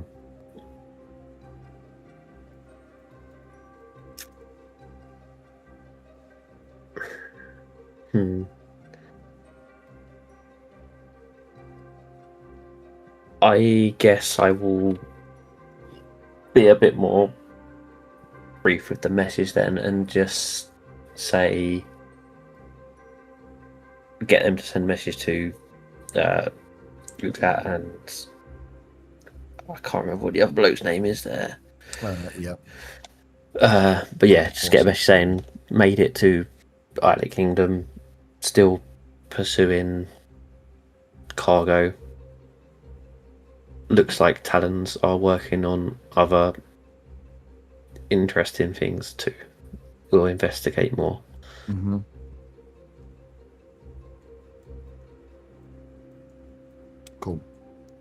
Yep.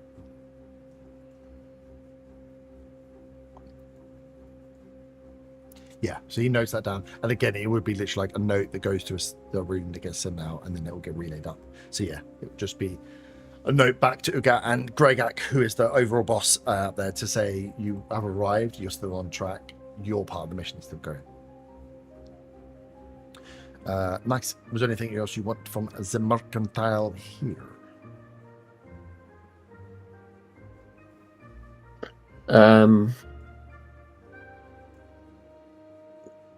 No, I don't think so. I haven't really got.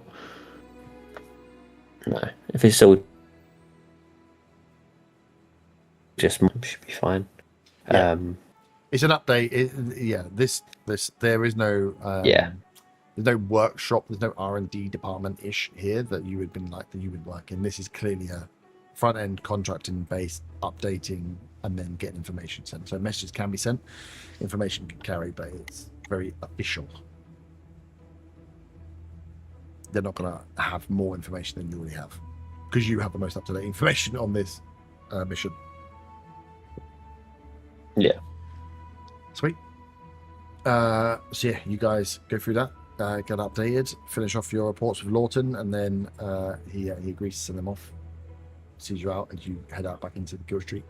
Is there anything you want to do with Hannah before, or are you heading back to the steps? She will probably go back to keep watch. Yeah, so I'm assuming she's going back to keep watch. I want to, seeing as I'm over in this area at the moment, swing by the Nimble Fingers store that Kedri mentioned that was over in this sort of area as well. Yeah, good job. So it will be in the Children's Quarter. It's another workshop. Yeah. So it's Nimble Fingers workshop. But yeah, you can. She heads off, and we'll head down there. Says she will keep watch there. Come and find her. She'll be in the same sort of place that she was with Koss and Yierlos, so they'll know where to find her. But she'll see you coming, so don't worry about that. Okay. And then she will head off into the city. So you can head across back towards the dock kind of area into the Children's Ward and find Nimble Fingers workshop. She's takes a bit of looking, but it's not too hard to find. Yep, I will head in, I guess. Yeah, so and it looks a bit more polished than it did than the one in. No, would it look more polished than the one in New Mungo? Is actually pretty high tech. It was built purpose. This one is larger than the one in New Mungo. The New Mungo one is probably newer and therefore better quality, but this workshop here is quite vast. And it's in an area with a lot of other workshops here. But you can see there's a mix. There are some gnomes here working. Other gnomes. There are some humans here working as well. It's probably like a 50-50 workforce here of gnomes to humans in Nimble Fingers as you kind of make your way in. And one of the human assistants comes over and says, welcome to Nimble Fingers.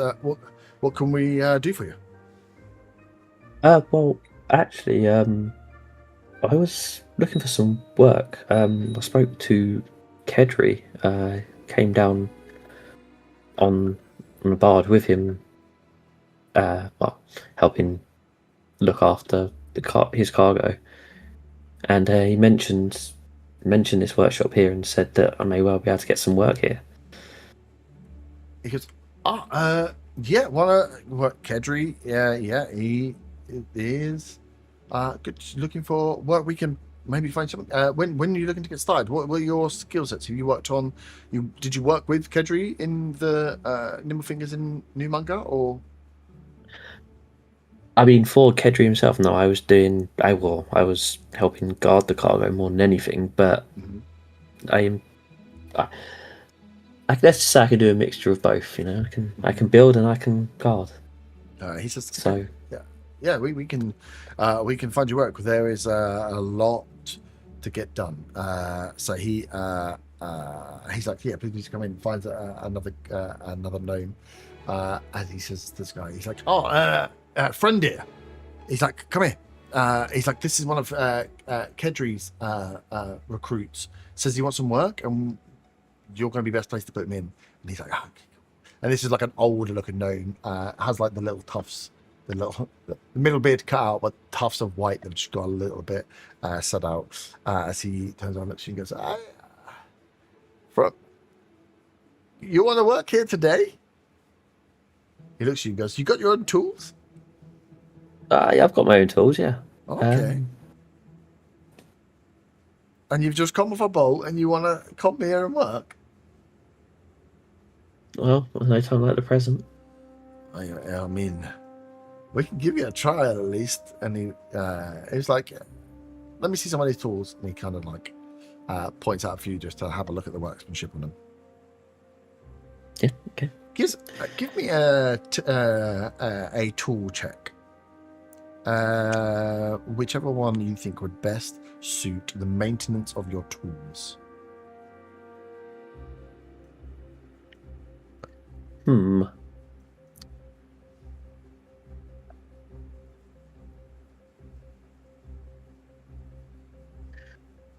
What would best suit? And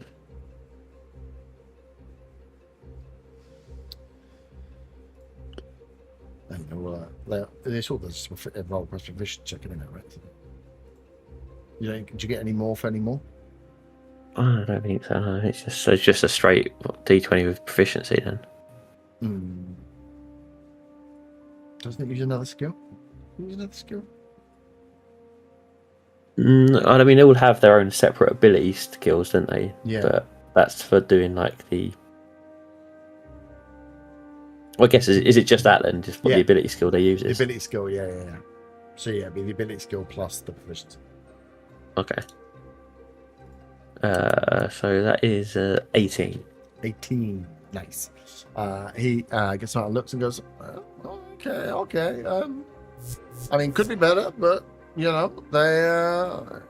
you've keep your tools off the work. He's like, okay, we've got let's give you a trial. He's like, we'll put you on the line. You can work on some of the smaller automatons that come in through, and we'll see how you get on. If the trial is good, we'll get you some more work. How's that sound? Yeah, sounds perfect. Nice to see. He like walks you through, introduces you to another a gnome, and puts you on like a production line building small automatons. Small, like helper automatons, which you guys have make quite a lot of these. These ones are very simple. What's the word I'm looking for? I can't think what the word fucking is. But essentially very simple help bots. They carry things, they grab things, they move things around. They're just like little 2 arms, round ball body, 2 arms, 2 legs, and they either have like multi-tool implements that can be changed. Very standard, very basic, very easy to program. And you would have seen them make these before. So you picture on a line, just like making the arms of them. Let's use your own tools, and you work alongside a few other gnomes, a few other humans, and they will just put you to work for the rest of the day if you want to do so. Yeah, sure. Yeah. Give me another. Give me 2.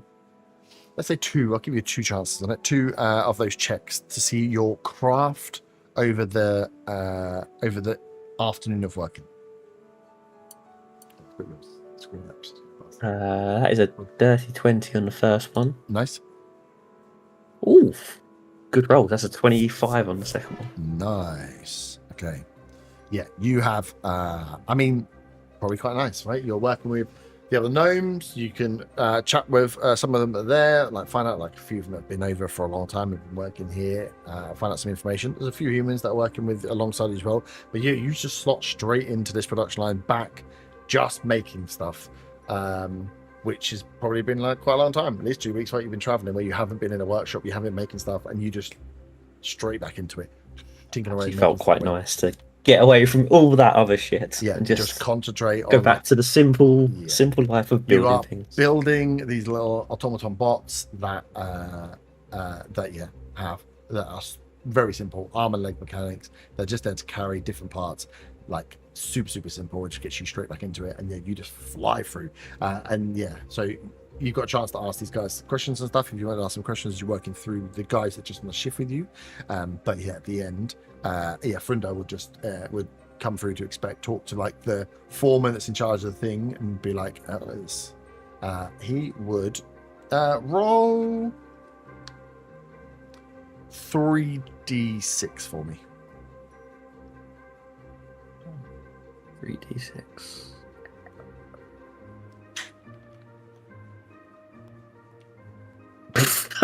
And there's the bad rolls. That's a 4 in total. For 1, 1, and a 2. Oh, okay, not great. You do a great job. You know, done a great job. He offers you 4 silver for that afternoon's work, which I mean, it's not bad, but a little bit cheap. As he's like, right, if you want to come back and work here more often, we can give you some more work. We've got some more challenging pieces as well. If you feel like you're up to it, you look like you've got the skill at least. Oh yeah, I'd be definitely interested in more challenging pieces. Yeah. So yeah, and he puts out his hand to shake your hand. He's like, "Frunda's the name. You are Zilda. Zilda. Well, welcome to the Alec Kingdom, Zilda. Not quite as fun as Gear, but we get a lot done here." Yeah, no, I can see that. Yeah, I probably would have asked, like, when during working, I asked a couple of questions to the other workers. Yep. Guess along the lines of like, so who uses the automatons once they're built? Like, is it just for around the workshop, or is it around town? Yeah. They tell you, they get a lot of them get sold into the Forum District, and they're used in those big libraries. He's like, we had a batch of them that went to the B Club as like waiter robots. But yeah, they list off like some of the higher end, more administrative places, libraries, scribe works, and then the B Club was like, oh, that's a fancy one, because it was kind of a different use. They were taking them into to like serve, to like carry stuff and move bits around. They were like they were better quality in that they had to have like more gilding in their outer skin, but the mechanics on the inside were the same. So they were like, that was quite fun because we got to do a bit of gilding, got to work with some of the guilds to like design these much nicer looking automaton bots, but they were still just the same bots. But yeah, they mainly that Forum Quarter. And then some are dotted about some of the other places that are like Mint called some of the higher end administrative places. They don't mention barracks or Kingsguard. I'll work out whether I do mention the palace at all. You see these guys in here, as you're going through work, you get the feel that they work here in Nimble Fingers. Yeah. The guys on the line will be good for like local information and some information. They are just like super low level artificers on the line creating automatons that go out for an order. They're not in charge of the new level. So yeah. Frunda might have a bit more information. Seems to be a little bit more switched on and in charge of what's going on. But yeah, for those guys that are working on the line, you'll get local information bits from them, but not anything. Yeah, I think I will actually like at the end and ask Frunda. So does the work you do, is it all in the workshop here, or is there out on the field work that gets done as well? Or is it just purely here? Your first day. Give me a persuasion check. You did a good job. That's an 18. 18. He recognizes your ability. So he says, "Oh no, mostly we do the work here in the workshop. That for the orders that come in for work, for the automatons that are out, for any other pieces that people might need. But there's been a bit more, especially for those of us that are a little more skilled, some bespoke work for the palace. No doubt. But that is strictly hush hush as he touches his nose. Well, of course. That's I can't tell you what we're making in there, but let me tell you, it's quite exciting. So, man of your skill, if you apply yourself here, I'm sure we could discuss it at some point. They could definitely use some more talented artificers in there if we could get some. But like I say, you'd have to prove yourself first. And of course, yeah. signed I off. mean that sounds wow. working for the palace. Oh, yeah, working for the palace, no doubt. Well, the palace guards, they seem to be a little more into. They're open to more ideas recently, which is good for us because we've always got ideas. That we do. Okay. Well, yeah. I say I'll probably head back tomorrow. Yeah. He's like, come in, help out some more. Definitely. We'll make a line make some space on the line for you. Thank you. See you soon, Frinda. He's like, I'll see you tomorrow. So, and he goes, he's pretty happy. Happy with your work. Happy enough to share that information. Clearly can see that you have skill. And that isn't the case for everybody. Not everyone has natural talent. Especially working with humans in here as well. But yeah, since you're off, they seem to be working. They will work likely shifts and probably work through the night in different shift forms of some way, shape or form. Yeah, you can head back and make your way. You would get working a full shift. Will probably be the last one back to the steps. But yeah, over time, you guys all appear back at the steps, back to the church. Sorry, Gimbar, you will make a pit stop at the Watcher headquarters that is overlooking the Riverside Barracks, but we can pick that up first thing next time before we all reconvene after another day in the city, collecting lots of information. Oh, so much fun. Yierlos still missing, but we know where he is. So next time we'll find out what happened to Yierlos. But yeah, GG's. We'll be back next week. Find out more of the Island Kingdom. Yierlos lives. Or does he? Ta-ta, farewell. Ta-ta!